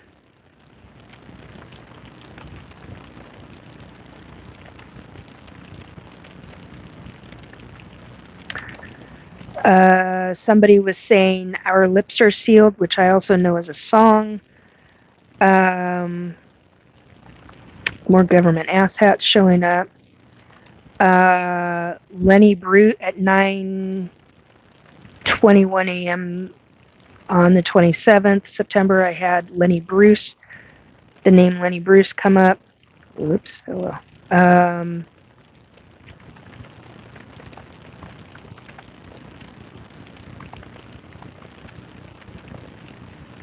Excuse me. Children's quote given. I experienced voice to skull, and those effers. Those are also fun. They were trying to screw with me, and I'm like, oh really? Such assholes.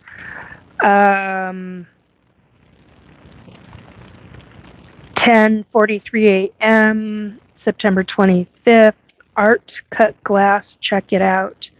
10:54 a.m. Twyla Paris. That's I believe, a Christian singer.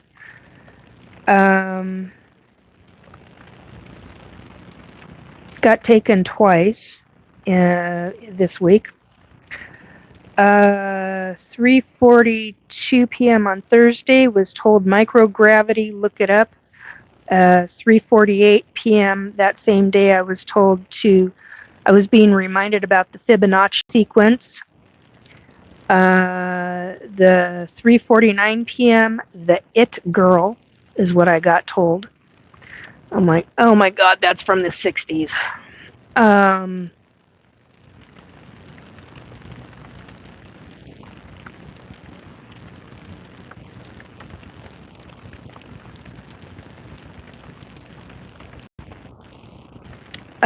Was at 3:54 p.m. that same day on Thursday, I was told the name Abby, and that Abby needs to watch out for something. I don't know. I just heard watch out.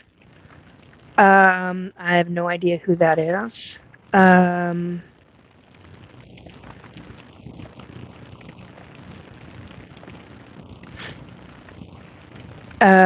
Deceased friend came by while I was washing my hands, and he did a throat call with a certain sound.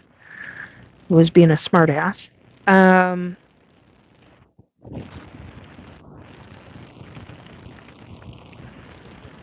9/25. So September 25th, I was told the word mafia and watch out. 10:31 a.m. Gatekeepers, watch out.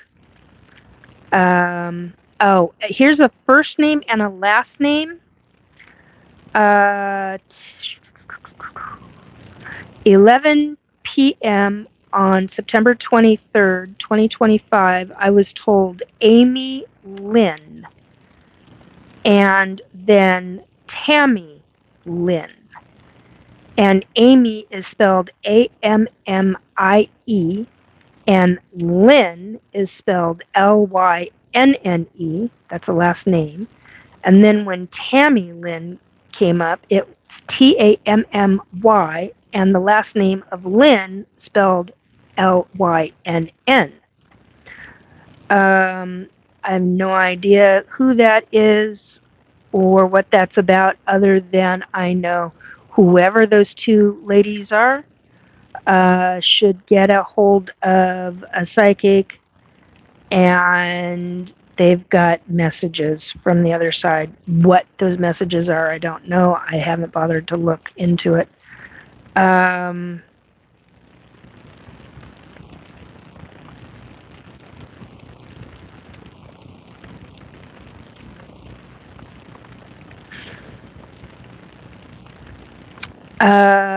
Heard a name on the 22nd of September, Kale, and I wrote it as Kale because I don't know how to spell. It's not Kai, it's Kale.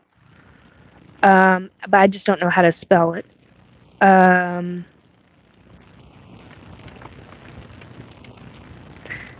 So there's that.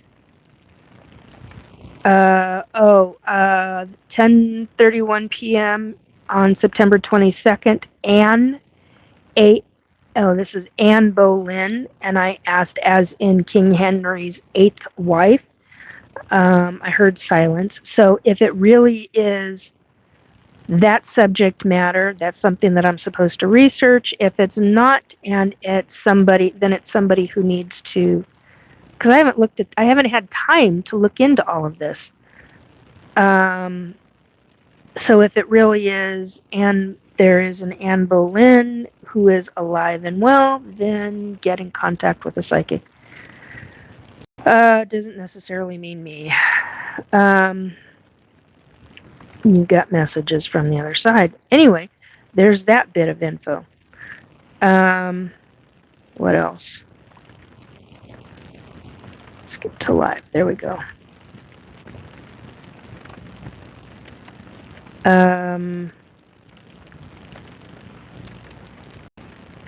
Oh, that's interesting. Second coming of Jesus, you look beautiful. Thank you. Appreciate that. Horst, I saw those numbers too. I decided to call them some tech support and trying to scam me. Oh, wow. Anton, I only have Snapchat. Okay. Be careful. There are scammers. Yes, there are.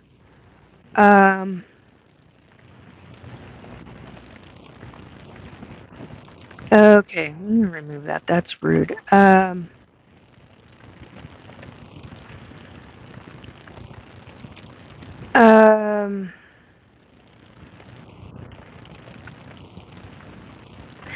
Jeremy Wilhelm. I'm sorry, sister does not mean to say what I said. You have a blessed day, sweetheart. Okay.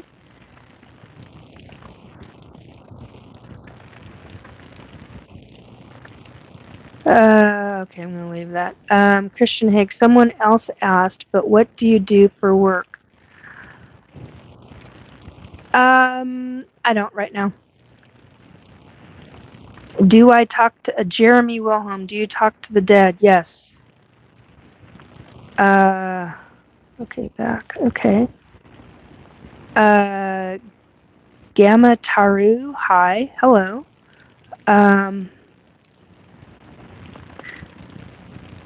Saren Ben, oh, I'm not even going to try. Benishi? Hi, madam. I'm Saren from India. Just tell me who is the greatest boxer of all time. Oh my God, you've got to be kidding me. No, no, no, no, no, no, no, no, no.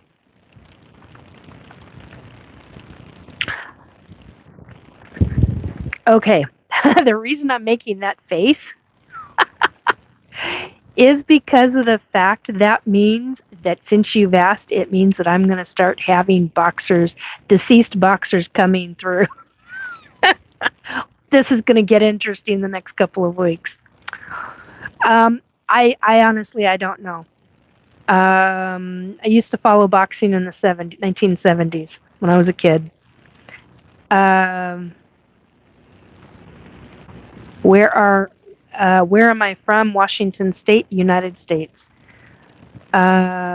Benjamin Williams. What's the biggest bug you've ever?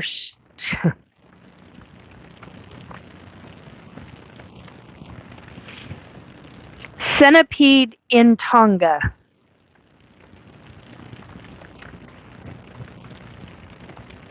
That big around. I'm not joking. Lots of legs. Not fun. Yuck. There's your answer. Hello. Show your 20s pic. My 20s. Actually,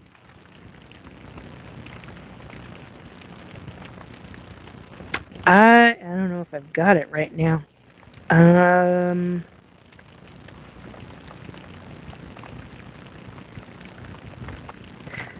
Let's see if I can find the one that is the closest to how I looked when I was a teenager.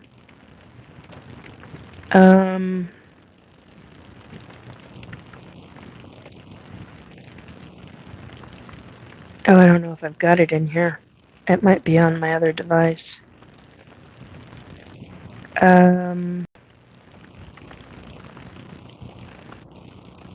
No, I don't have it in here.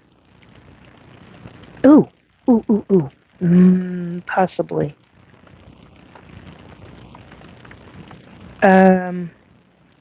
Okay, here. Yeah, I do. There we go. Old device, that's as close as you're going to get. That's an AI version, but it is like spot the frick on. Only I was a little bit more chubbier. But that was what I looked like when I was 17, 18, 19, 20. So, yeah, it's my photos, all my photos are buried in storage, deeply buried, in fact. And so I tried numerous different AI versions on Meta. Well, it wasn't Meta that did it, but on Facebook. And this is the one that is the closest. The hair color is spot on. Whoops, come on. Do it. The hair color is spot on. The eye colors, it's just hair length. That's what I look like. Although I didn't wear jean jackets, that's wearing a jean jacket. I didn't wear a jean jacket back then. Couldn't afford one. Was living in poverty. So, and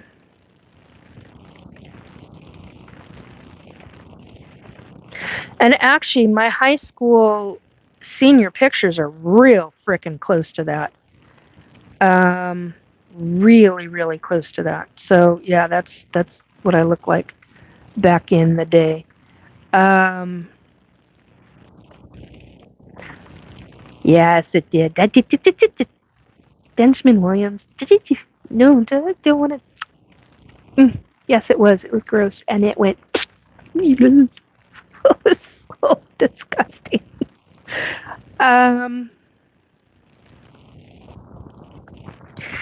You look like, I don't know who that is. Okay, sorry, my English is bad. I am from Japan. No, you're fine. You're fine, hun. I'm just uh, trying to catch up in chat.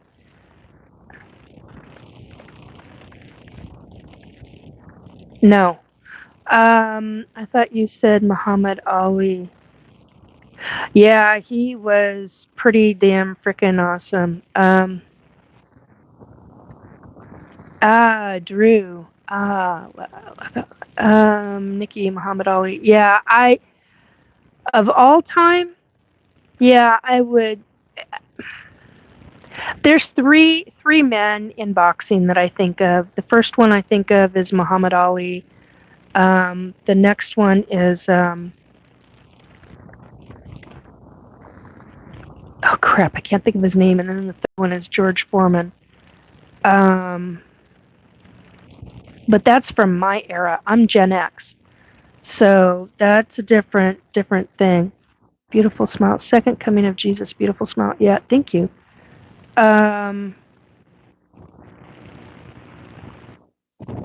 So anyway, getting through being an ET abductee, getting through the MyLab programs, getting through when they put you from MyLabs into SSP, the different programs with that, you're dealing with a whole different. No, I don't smoke jellyfish. Jellyfish is asking me, do you smoke? No, I don't. So getting through all of these things, I've had paranormal from the time I was in the crib. Okay, cradle. We had a cradle for me. See, so okay, am I still even live? That was bizarre.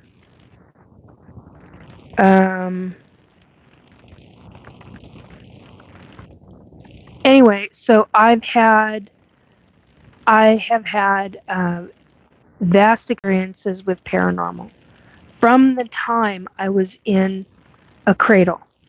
I didn't understand why there would be people standing around my grandmother and my mom. I didn't so much see it around my dad, but I did see it around my mom. But yet I have memories of other cats coming by. We had a nine-toed, and I don't talk about this one very often. I had my mom and my dad had a nine-toed Manx cat. And she was hyper protective of me. She used to, according to my mom, and vague recollections from me, she used to curl up by my head. She used to curl herself around my head and up by my head and keep her paws on me when she'd sleep. And she was a mama cat. And if I remember right, from what I was told, they had her fixed eventually. Squeaking of the chair. Anyway, so basically, she was keeping certain animals will keep evil away, and I believe that that's what she was doing. So there's that aspect of things. Excuse me. So basically, when you have paranormal from the time you're in a cradle before you're transferred into a bed, that's pretty damn young. I really didn't realize stuff until I was with my grandmother. Between when she was blind, she was full on blind, and I've talked about this story so many times, it's not even funny. Hello, everyone, guys. Hello. And I can't read that. I cannot read that language. I don't know if it's Japanese or Arabic. I can't tell. It's too tiny. So anyway, when you deal with that, and then when you're 10 years old and you're in the state of Philadelphia and you're traveling cross country with your mom and her best friend to get to New York, and you stop in not just Philadelphia, but you stop along the way in Pennsylvania, and there you have full on. I was asking my mom and Bernadette why. I'm like, why are these people in period costumes? Why are they in costumes? I didn't understand what I was seeing. And I will never forget, my mom looked back at me, and then she looked over because she's driving, I'm in the back seat of a very specific T-Bird that Bernadette had just bought. Ouch, my back. Okay, let's see if we can do this without squeaking the damn chair.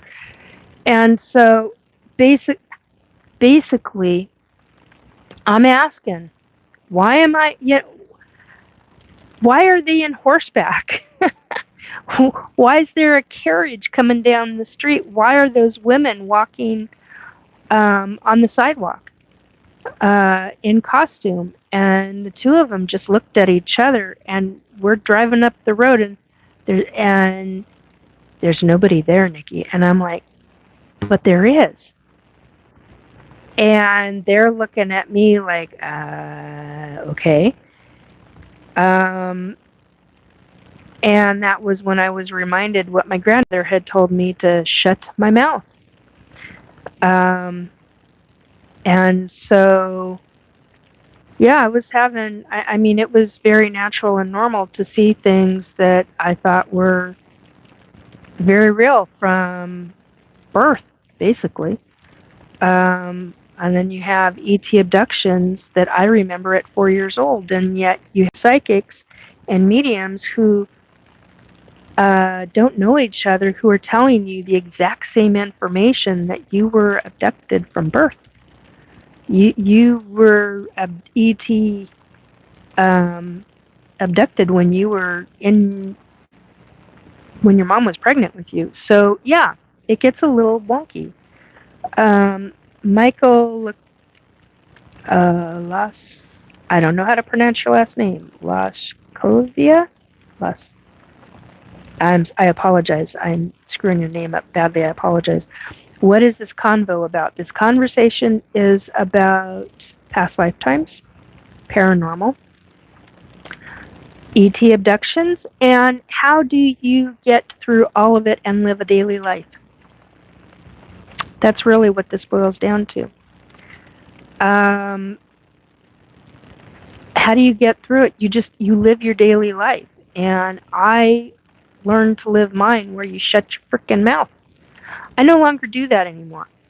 And I'm here to tell you, the people around me do not like it. They want me to shut my mouth. They don't want me talking about any of this. They don't like it. And that's how it is. And so you just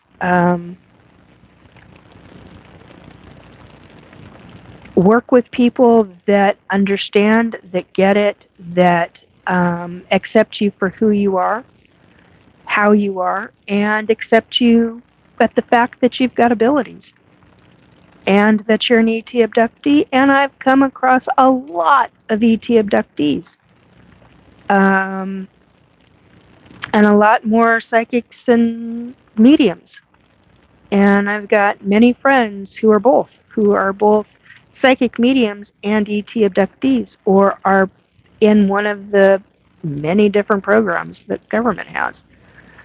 And I call us an unwilling, forced participant in those programs, because that's exactly what we are. And I don't have soul contracts with them. I've got soul contracts with, I've got a soul contract. Well, I've got at least one soul contract. I suspect I've got probably 3.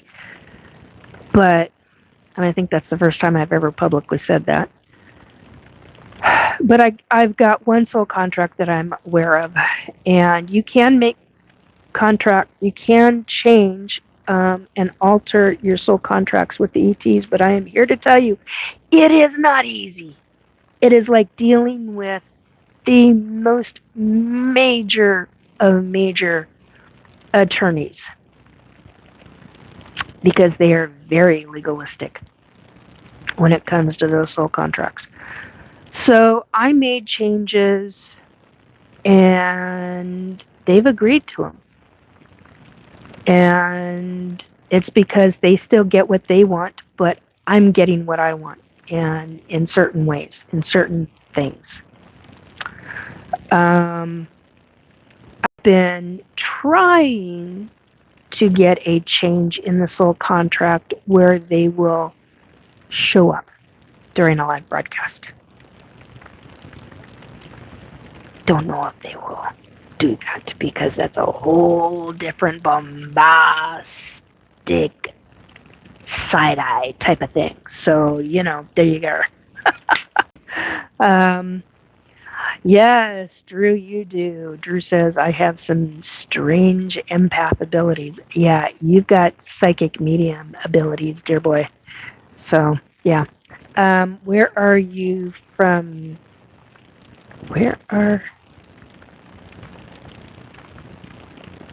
Hello, everyone, guys. Where are you from? Contreras, mom. Okay. You're obviously changing your name.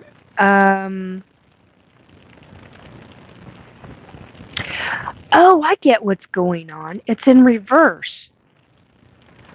Okay, so your name is that, and everything's okay. So I'm assuming you're from an Arabic nation, correct? And things are okay. So where am I from? I'm Washington State in the United States. I'm on the West Coast. And that's where I'm from. Sorry, that really threw me. I've never experienced that before in anybody's chat. So I just learned something new. Didn't even know that was a thing. And that's one of my things I say is, one, do your own research, and two, learn something new every day. Anyhow,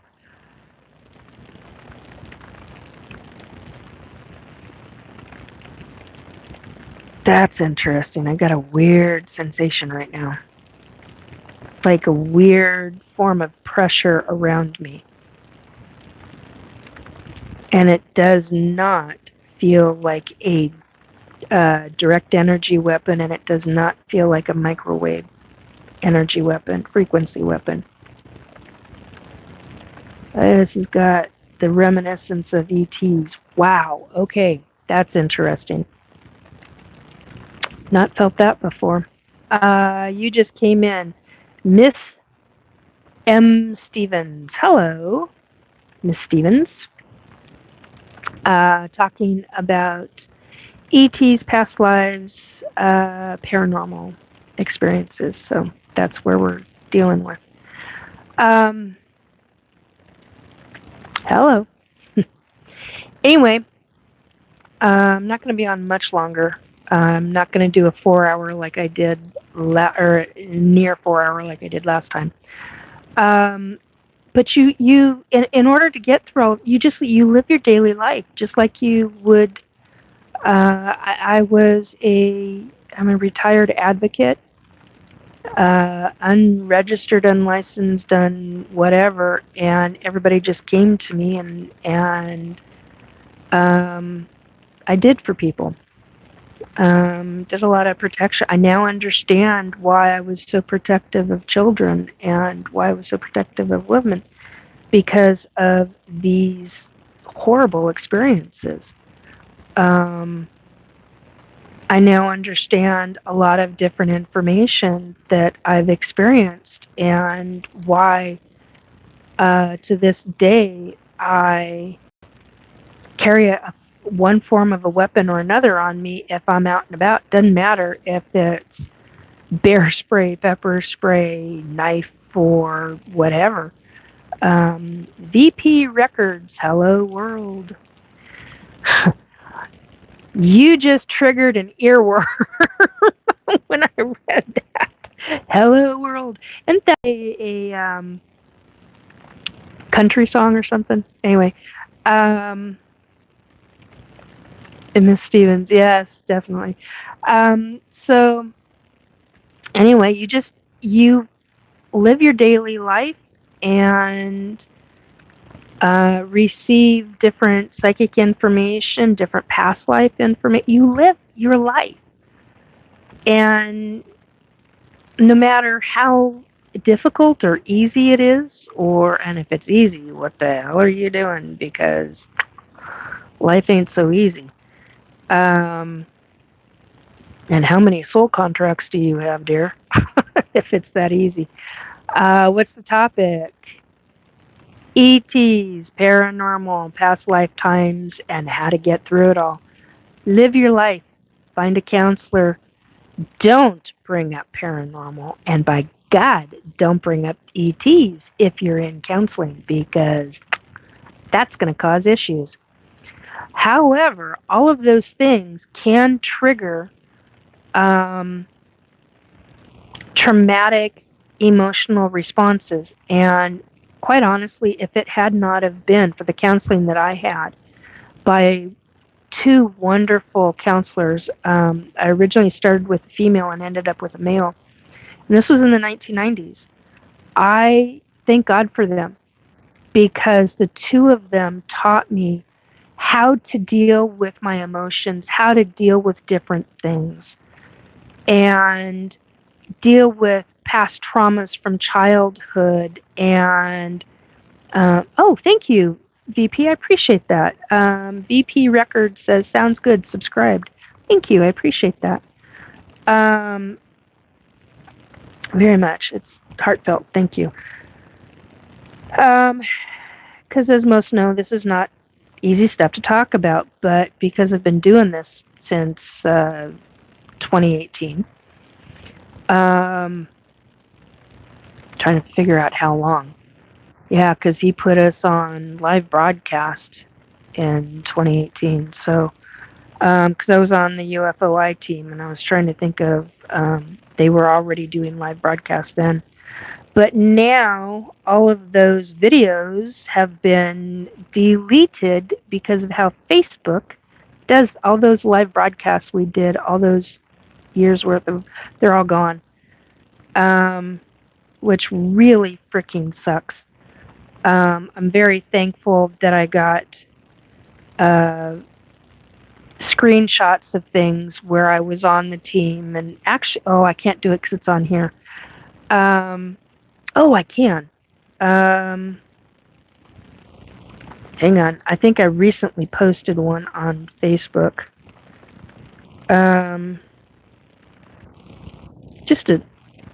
I was searching for something specific and came across the UFOI team Facebook page and was like, oh yeah, I want to look for that, and came across the information, and then unexpectedly came across more information. So this is me right here at a paranormal conference in Washington in 2019. And we had a lot of people there. In fact, and that is public. I did make that public. But anyway, just as proof and evidence of what all I've done. Cheetah, one day I was going on a bicycle. Suddenly,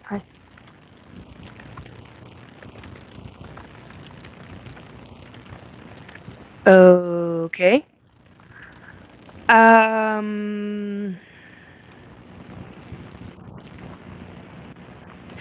Anyway, so yeah, I worked on, well, I still do. I still work on different things through the different techniques that those two counselors taught me.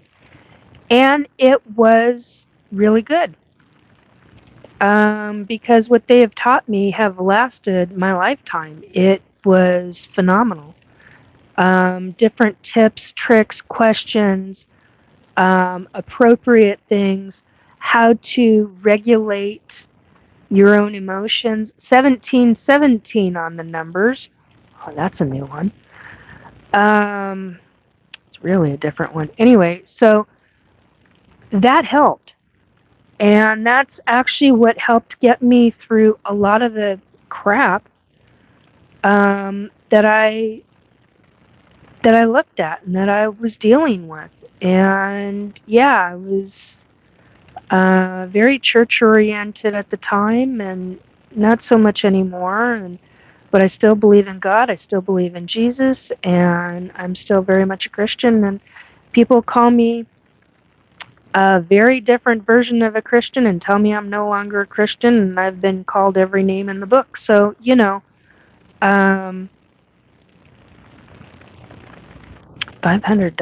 Nakib, can't even pronounce your last name.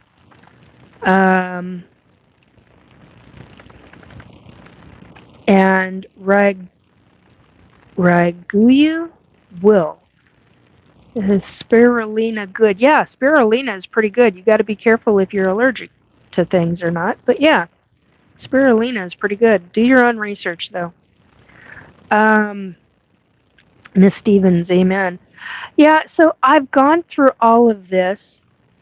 Try being a Christian, teaching Sunday school and experiencing psychic information, and you're mind blown as to receiving different. There was a psychic vision I received that was so strong. My family had just gone out to the car. I came back in because I'd forgotten something to put in my purse or forgot something. And excuse me, I went to reach for, because it was so cold outside, I wanted to keep the heat inside. So it was fall. It was fall going into winter time. And I wanted to keep the heat in the house. So I'd come in, close the door, and I went to go get the item. And as I'm coming back to the front door, I went to reach for the handle. And just before I reached for the handle, I mean, my hand's like that far away from the handle. And I have a psychic vision that was it was my very first whole body vision. And it literally, if I hadn't I literally dropped whatever, I don't even remember what it was. It was something in my left hand. And I dropped it because I went to hold on to the door because I nearly went down to my knees. And my family's sitting in the car waiting for me, and I'm like holding on to the doorknob. I reached for the doorknob so I don't go completely down. And then I'm slowly pulling myself back up, and I'm holding on to the door, and I'm literally like this, holding on to the door so that and I'm like, what the hell was that? And I'm still going through it. It's still a continuing. And what we call that now is that's called a download. But for me, it was a full body download. It was intense. And those things have not happened yet, but they are in our future. They're like in the next few years, things are going to get really interesting. And geomagnetic wise, let's put it that way, on this planet.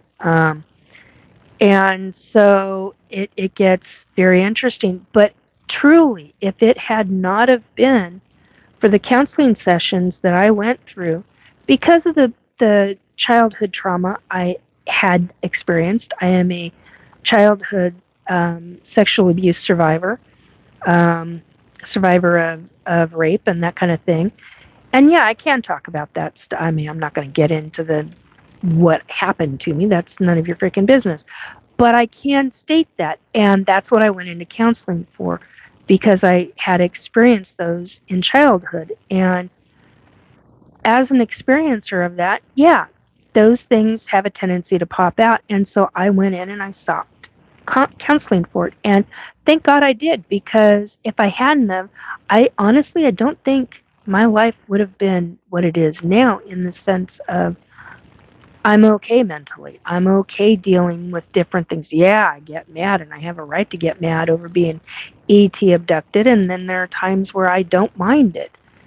There are times I get pissed off over being what I call ET pregnant.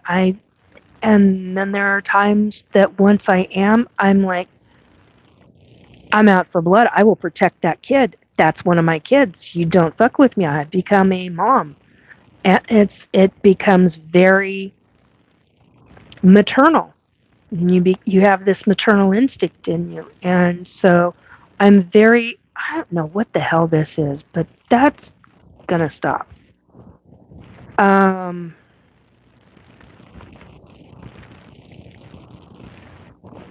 If you're doing gaming stuff on here, please stop. This has nothing to do with gaming.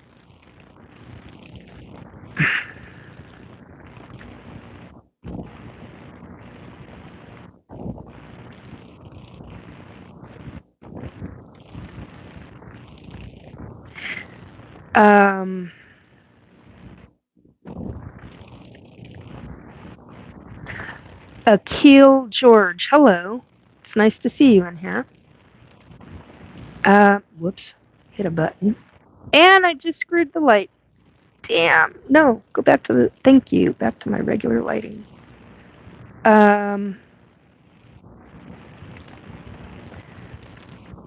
Alright. This stuff does not need to be repeated. Once is enough. We don't need to. Billy Magruder. The confusion probably comes in when the Bible warns against fortune telling, witchcraft, etc. Remember, Satan can come as an angel of light. That's true, he can. Miss Stevens, I can't imagine not talking about your experiences for fear from others. Yeah, when you're told you're delusional by loved ones, it's hard to handle, hard to take. Or that they don't believe you, or that you've known somebody for 35 or 40 years and they don't believe you have abilities even though they have seen them firsthand. Yeah, that gets fun. Not at all.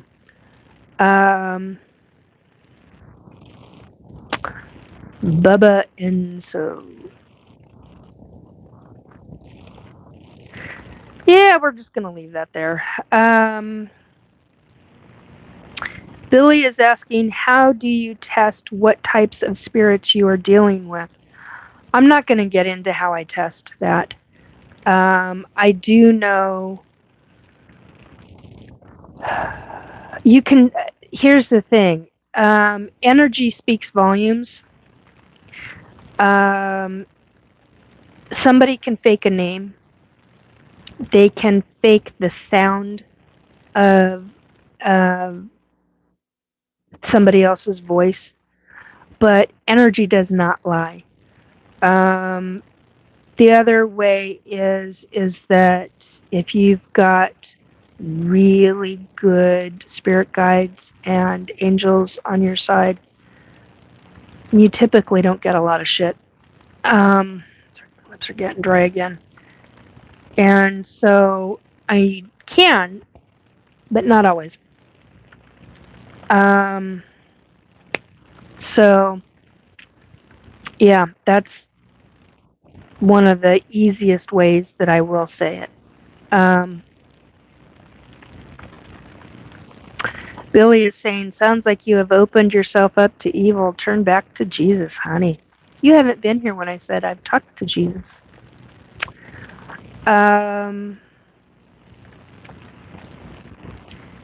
Okay.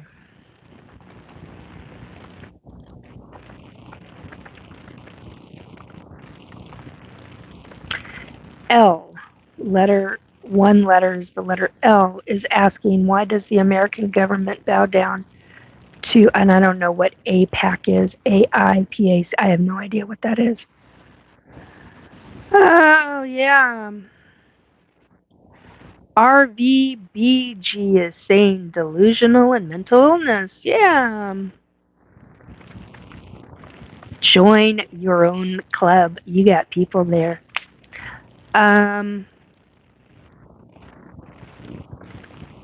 Billy is saying, stick with the Bible. Don't compromise. You're in dangerous waters. Yeah, you go live your own life. I'm talking about mine publicly because there are people who are true ET abductees and who are experiencers. And if you can't handle that and you're so close-minded, then things are going to get interesting for you in the next 10 years, for everybody actually, not just you. Because, and more specifically in the next couple of years, because things are going to become quite interesting with the ETs, to say the least, let alone the different global governments and what they're planning. So, you know,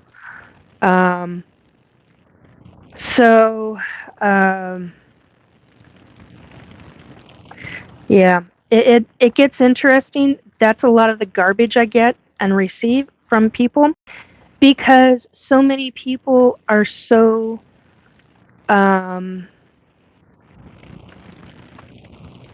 close-minded that they cannot see beyond anything else in their own world and their own environment. And it's really sad because when you open your mind up and you start asking questions, and I don't mean opening yourself up to evil. I'm not talking about that. I'm talking about different experiences, different things. If you're so closed-minded, then you're going to have problems in life and experience a lot of problems. And you're putting that on yourself. And you're also attracting it because you're in such a way. And when you attract that, you get an abundance of it. And abundance is really can be a good thing, and it can also be a very difficult thing. So,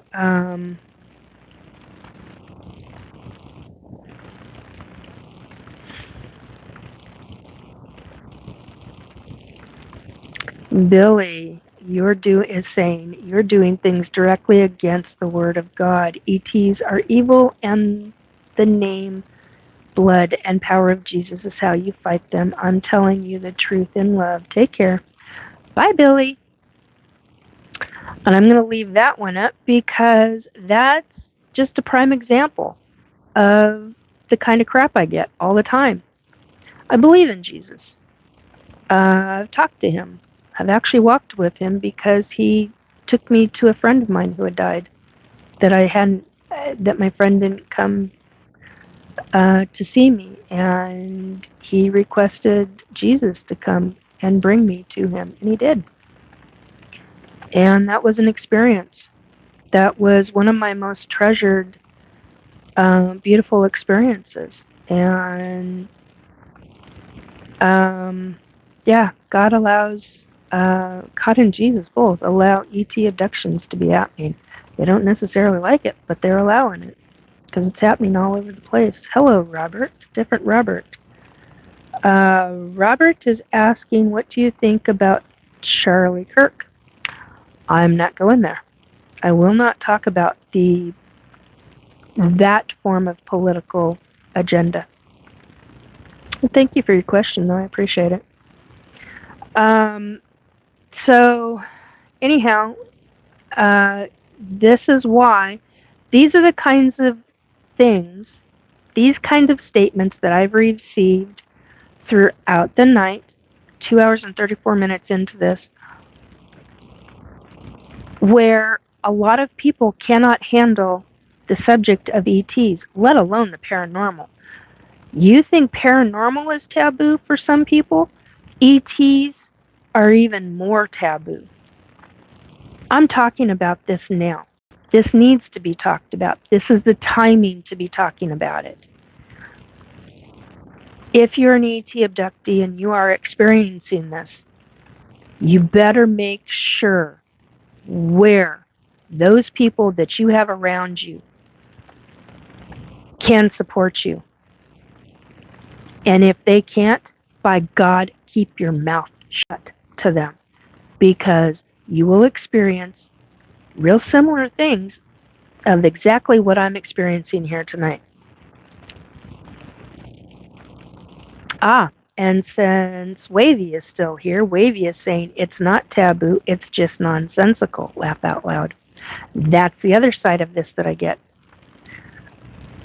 You know, everybody has their own belief system. And Robert is saying, so you're a Christian Democrat. Honey, I'm not a Republican and I'm not a Democrat. I didn't even know who the hell he was, because I don't watch the fucking news. You want to go there? All right. I'm not going to get into him and what happened to him. But I will say this.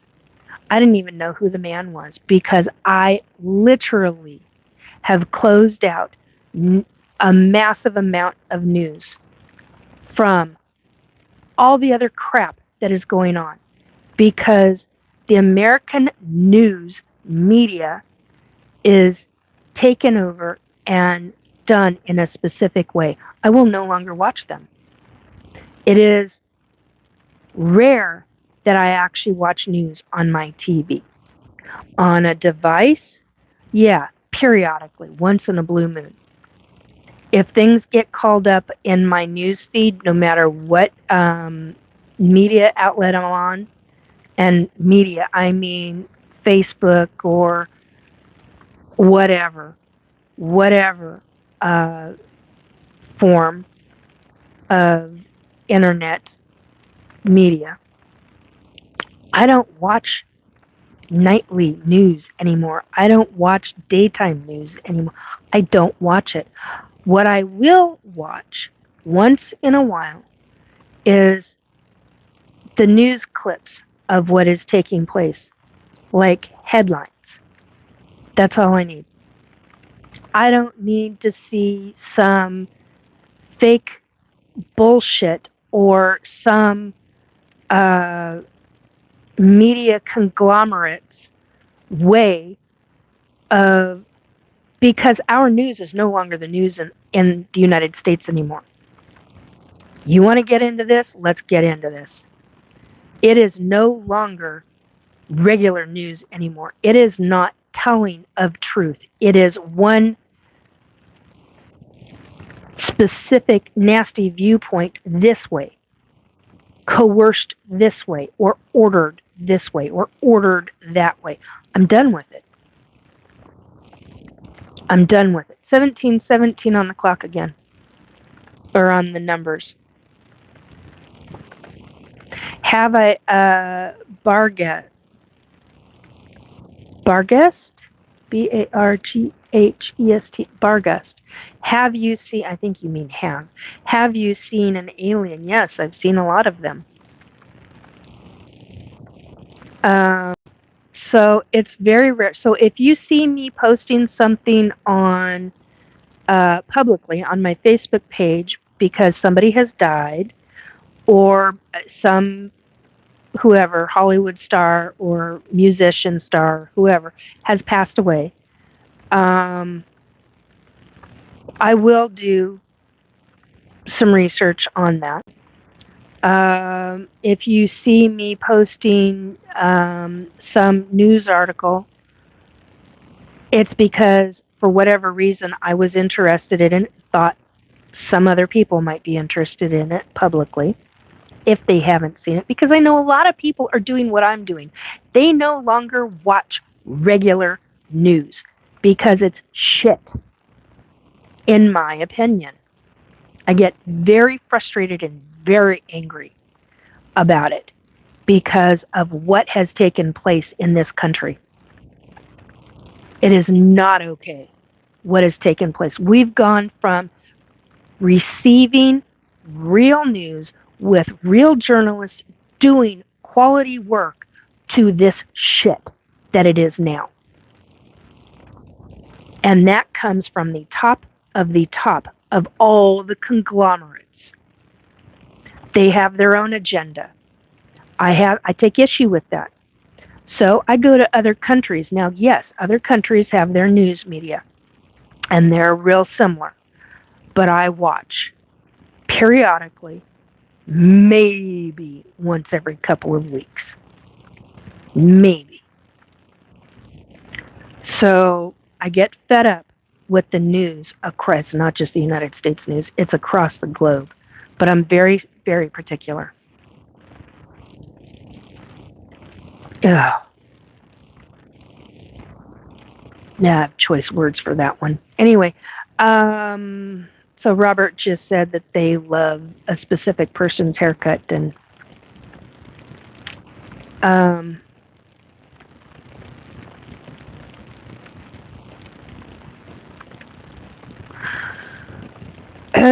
anyway, is 3-Eye Atlas real? Yes, it's real. It's coming. It's on its way. And it's ET based. Yeah, okay, says Same. I don't watch news. I'm not within any party lines. No, neither am I. They've got me still registered with something, and I'm like, no. But do I still vote? Yes, I do.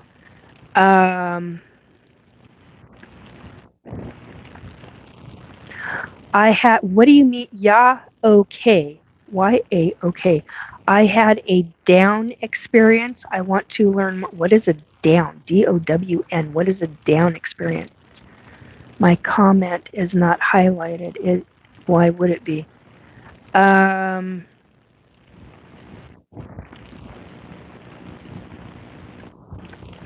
Billy Magruder, we agree on the news being taken over. Yeah, it's severely bad. And we still have journalists who are. What happened in Seattle a number of years ago really taught me a lot in how the journalists are very angry and frustrated at their conglomerates who own the news stations, I was just absolutely astounded. And I'm not going to get into that public now, but I will say I was taught a great deal by what numerous journalists across the board in Seattle, in Washington, talked about a number of years ago.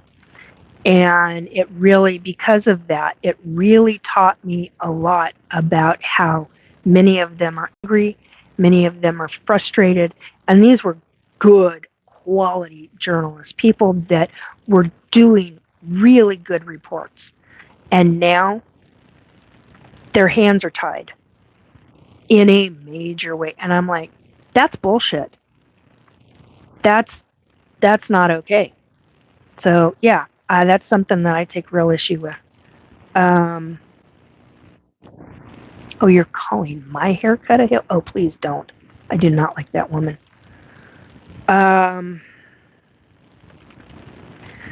Chance Brown, when the aliens come, they'll eat the fat ones first. That's not true. Oh my God, that's hysterical. Thank you for the laugh. That is so not true.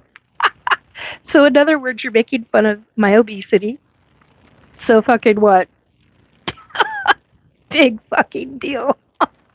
1717 on the numbers again. Oh, that lasted very short. Anyway, there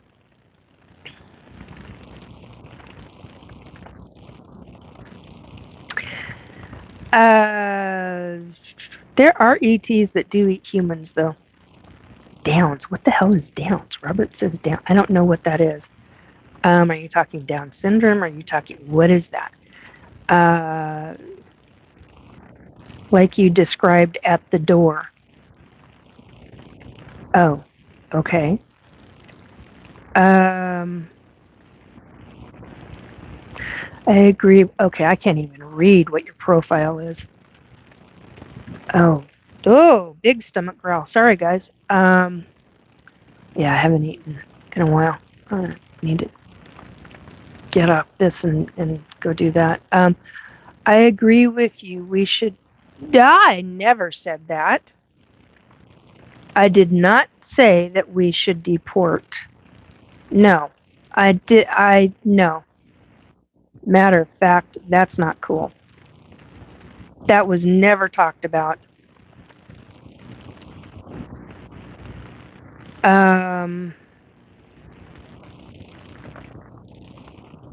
India Pakura? I don't know. You were forced to the ground. Yeah, okay. I was forced to the ground against my power. Okay. Barkas dating me in the future. No, I'm taken. Thank you very much. Wavi, are the aliens illegal or legal? ETs, extraterrestrial, off-worlders. Okay? Off-world, off-planet. Not that kind of aliens. Okay?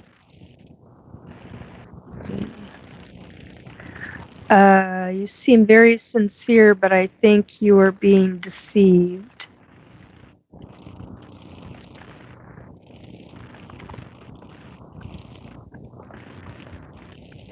When the rapture takes place, I believe they will probably blame the disappearance on ETs. Nothing would surprise me on that.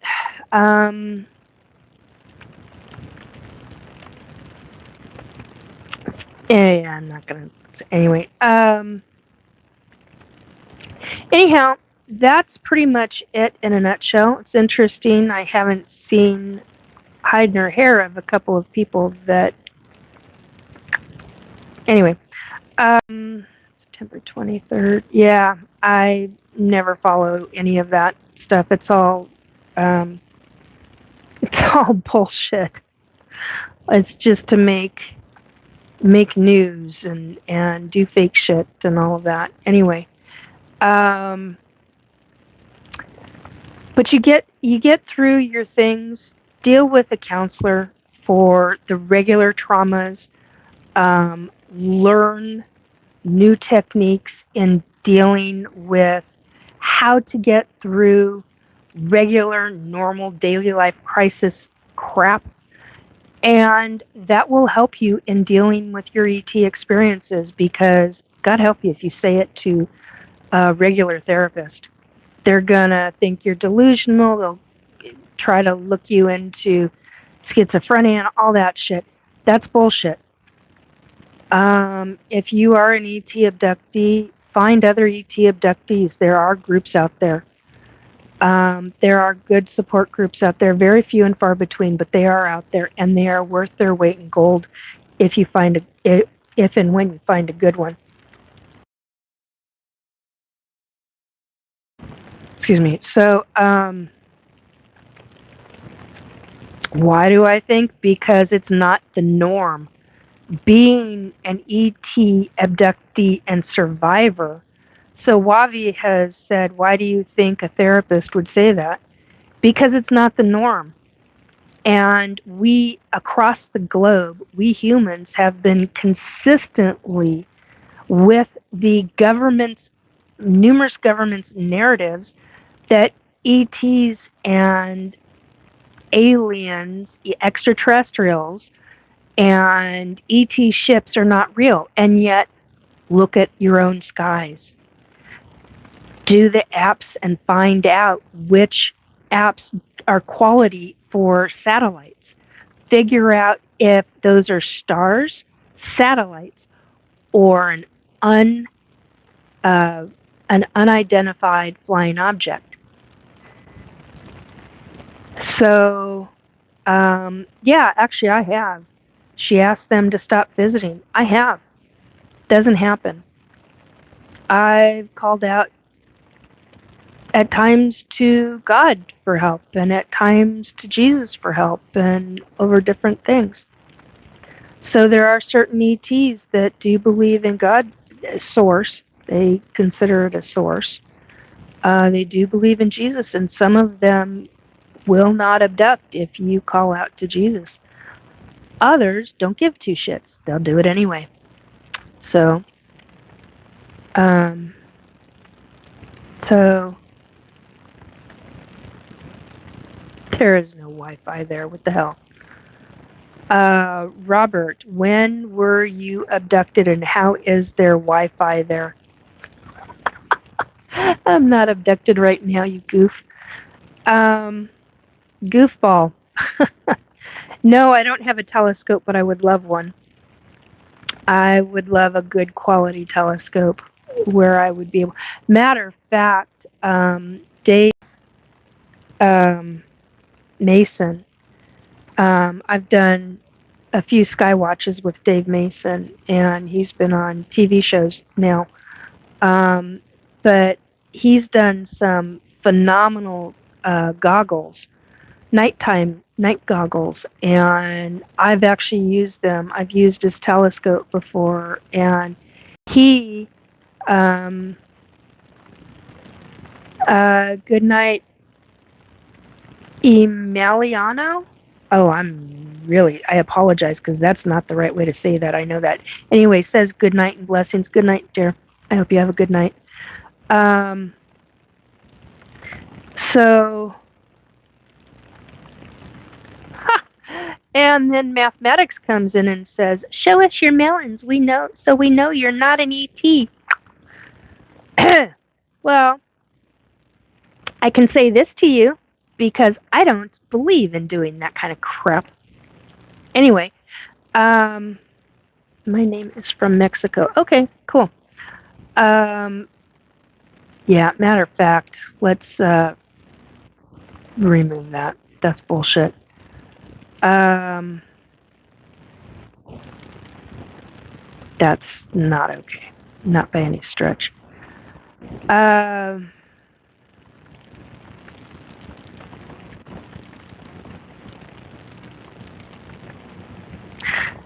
Yeah. And Benny, that's very rude.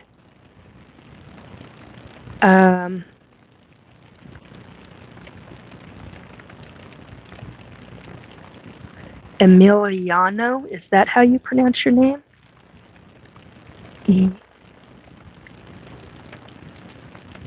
Emiliano. Okay, I think that's how you pronounce your name. If I'm mistaken, I do apologize. Anyway, so deal with getting into finding a good support group because you will be with like-minded individuals and you will learn. Hell, I've had a great support group and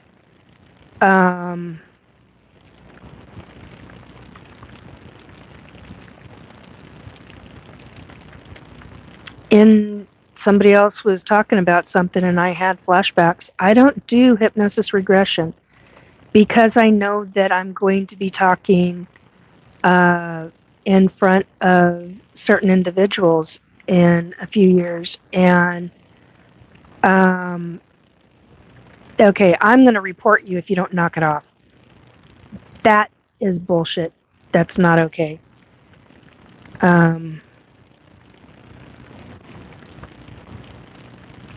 Anyway, and it's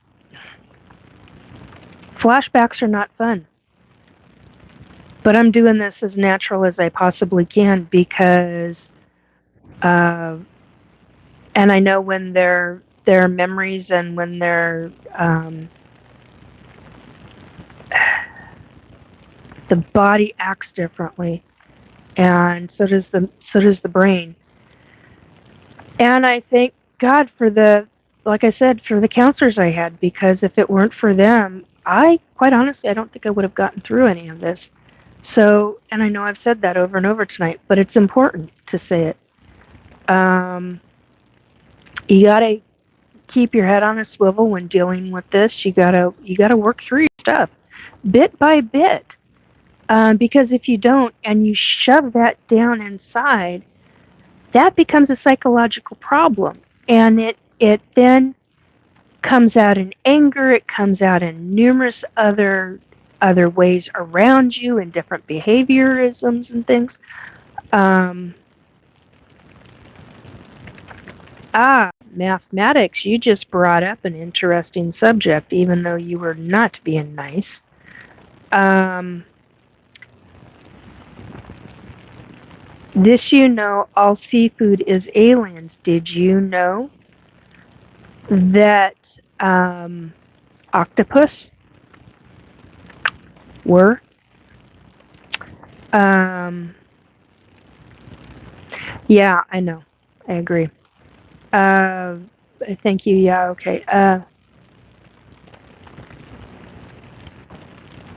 has nothing to do with shit. Okay.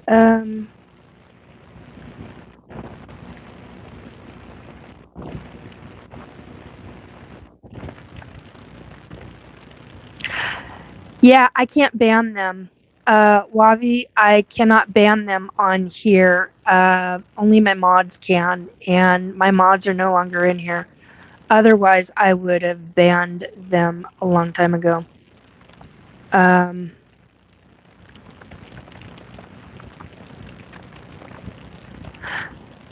yeah, actually, it is. Octopus are a form of a. They were put here.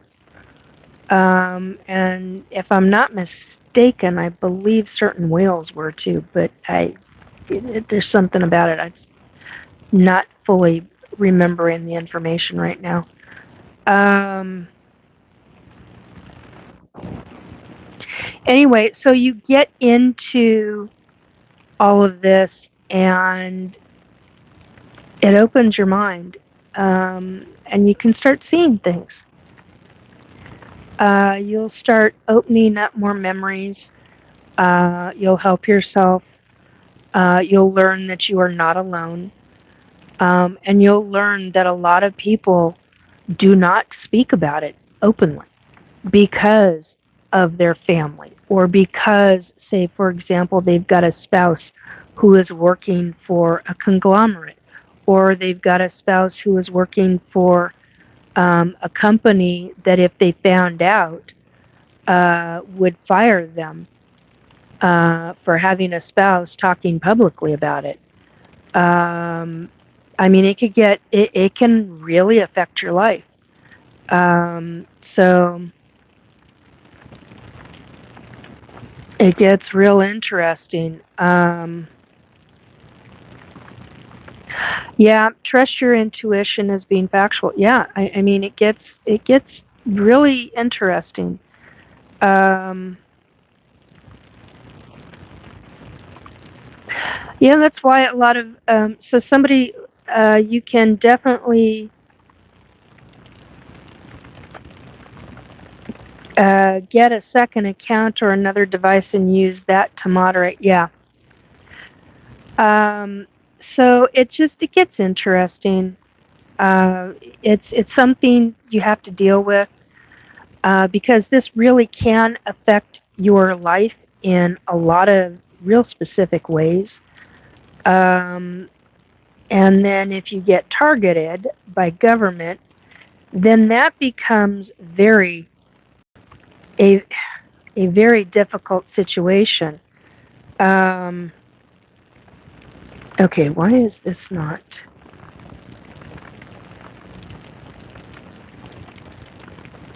Hang on a second. I'm trying to figure something out here.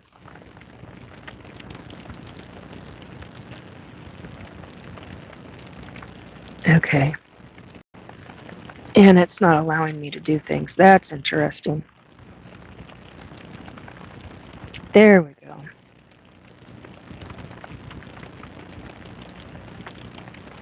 Okay.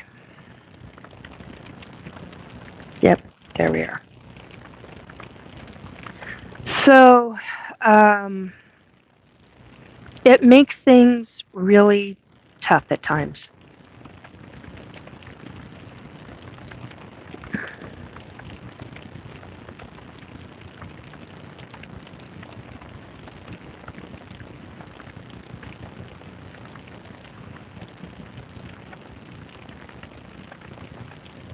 There we go.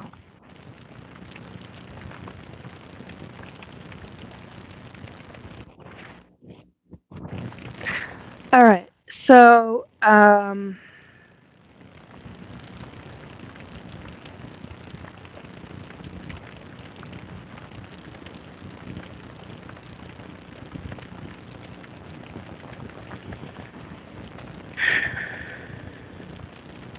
whoops. How did I manage that?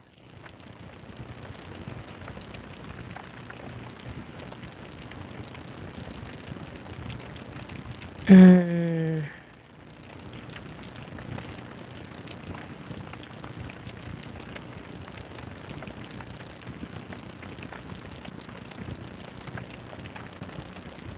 Okay. This is not allowing me to do what I need to do. There we go. Aha. Anyhow, so you deal you deal with your life differently and you get closed off. But you've got to learn different things along the way. And in the process of learning things along the way, you become very aware. And when you become aware, you take a look at all aspects of life. It opened your closed mind up into different levels, realms of possibility, I guess is how you would classify that as.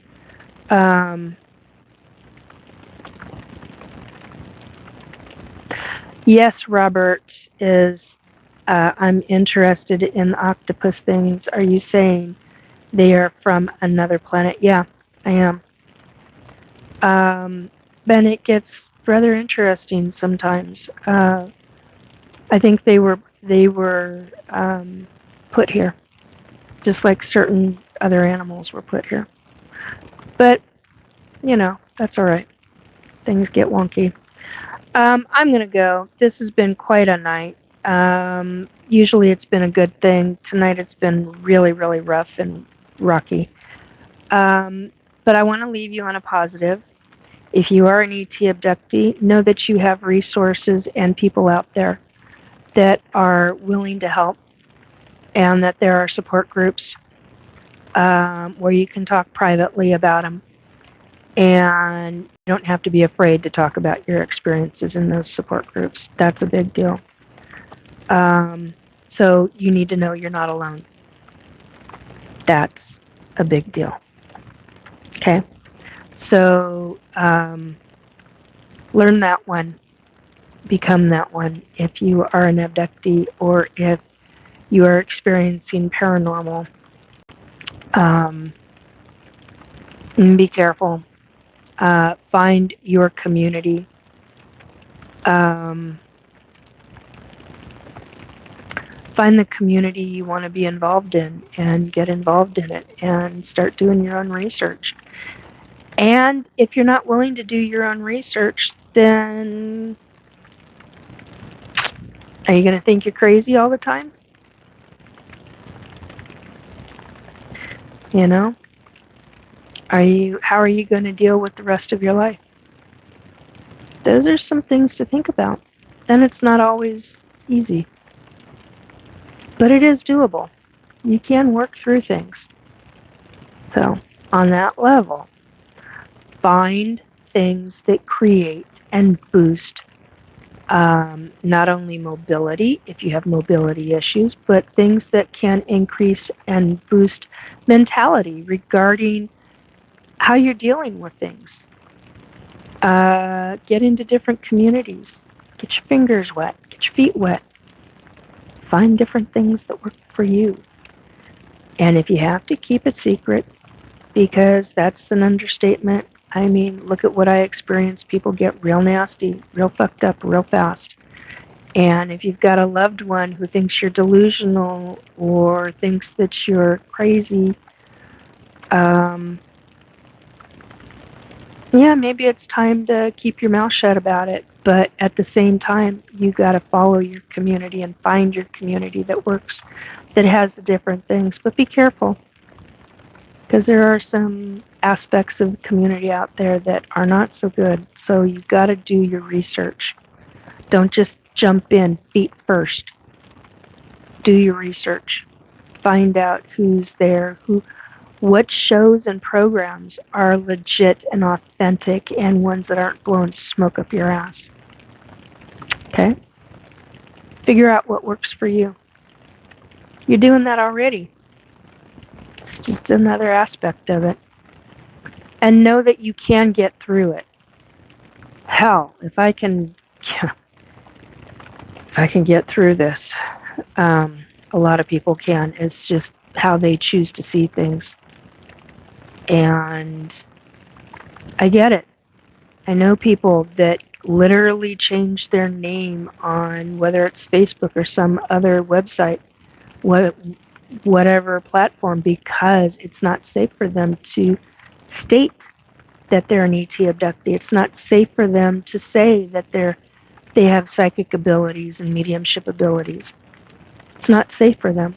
And that is because of how the entire human population has been trained to believe that way. And figure out who has been doing that teaching, who has those narratives. Then you'll figure out even more, and you'll become more aware and more alert. It gets real wonky from there after that, because then you're doing major deep dives, and that can get real scary real fast too. Hello, Matthew. Samuel Tucker, no one. Don't want to be one. I don't doubt it's possible. Matthew, hi. Said hi. Hello. Hi, hon. But anyway, just do your own research. Be safe. Protect yourself if you have to. Do what's right for you. I'm doing what's right for me. I've been set up for years from the other side to be talking about my experiences. And I know that. They have made it very crystal clear to me that I am supposed 717. Interesting numbers tonight. I've been set up from birth and talking about these experiences, paranormal to ET to everything else. So yeah, do your research. Make sure that you're doing everything okay, and be in contact with who you think you need to be in contact with. Just watch your back, because some people are real covert about their deep, dark anger issues about these subject matters. And when they're so deeply, deeply religious, it can get and cause problems. And this is just a prime example. Tonight's just been a prime example of it. But, what am I going to do when I get off the air? I'm going to sit down, have a nice meal, because I didn't get to do that today. And I'm usually pretty good about taking care of myself, but today was a bit of a different matter. I took care of myself in other ways. I made sure I was grounded. I made sure I was meditated and different things like that. So do meditation. If you don't do meditation, look into prayer. But get into some meditation, ground yourself, get yourself centered. If you can and you know how to, clear your chakras. And, do well. Anyway, I'm going to go. I'm going to have a nice meal. I'm going to watch a movie. I don't have a clue as to what, and preferably not one I've been ordered by the other side to watch for some unknown reason, and for some message, whatever. And then I'm going to meditate and have a nice grounding session, and I'm going to go to bed. And then I've got a couple of places I've got to be tomorrow, or later in the afternoon, I suppose I should say it that way, and some things to take care of. Anyway, hey, Tim, love you too, my friend. It's good to see you. It's been a while. Anyway, take very good care of yourself, folks. Just know that you've got a support person here if you need. You can contact me on Facebook, facebook.com/Nikki, Nikki, Nikki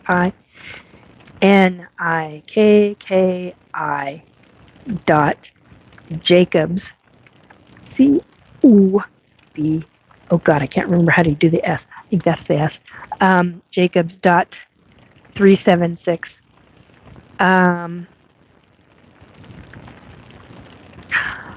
Samuel Tucker just stumbled in here interested to learn your story. ET abductee all my life. Short end of the stick on that one. ET abductee all my life. Been told by numerous psychics, people who don't know each other and some who do, that, but many who don't, that I was taken with my mom when my mom was pregnant with me. First memory at 4 years old of ET abduction, which has to do with the Butterfly Nebula right there, which is why that's up on my wall. And psychic medium all my life. Or psychic, mediumship, I don't know. Mediumship, yeah, mediumship, about 2-3 years old. I think about that. 2-3 years. Yeah, it's about 2-3 years old. But I could see them. I could see spirits from while I was in the cradle, before I was put into a crib. So yeah, I'm 57 now, and that's essentially the very short synopsis. Add government control in that with my labs and SSP and all of that crap, and yeah, I've got a hell of a story. Been on Mars. Remember Mars? People are going to freak out when I hear that. Talistist. Hello, dear MIL. Oh my gosh. I don't know whether to say thank you for that or watch your mouth. Oh my God. At least I know what the hell it is. There's some Gen Xers who don't have a freaking clue. And then there are others who are very into it. Anyway, I hope you have a very good evening, the rest of your night. And just know if you are an abductee, you're not alone. There are people out there who can help provide support or lead you in the right direction. Quality people, not certain individuals who are charging $1,800 or $2,500 for stupid skywatch. Go out and look out your frickin' window, or go outside on your porch and watch the skies. Just make sure you've got an app to know that which is which. Which is real flying planes versus satellites versus a UFO. So anyhow, on that note, take very good care. To all my subscribers and those who actually do support me, take very good care of yourself, folks, and I hope you have a very good rest of your weekend. And if you're watching this during the week, I hope you have a good week. Take very good care. Bye, guys.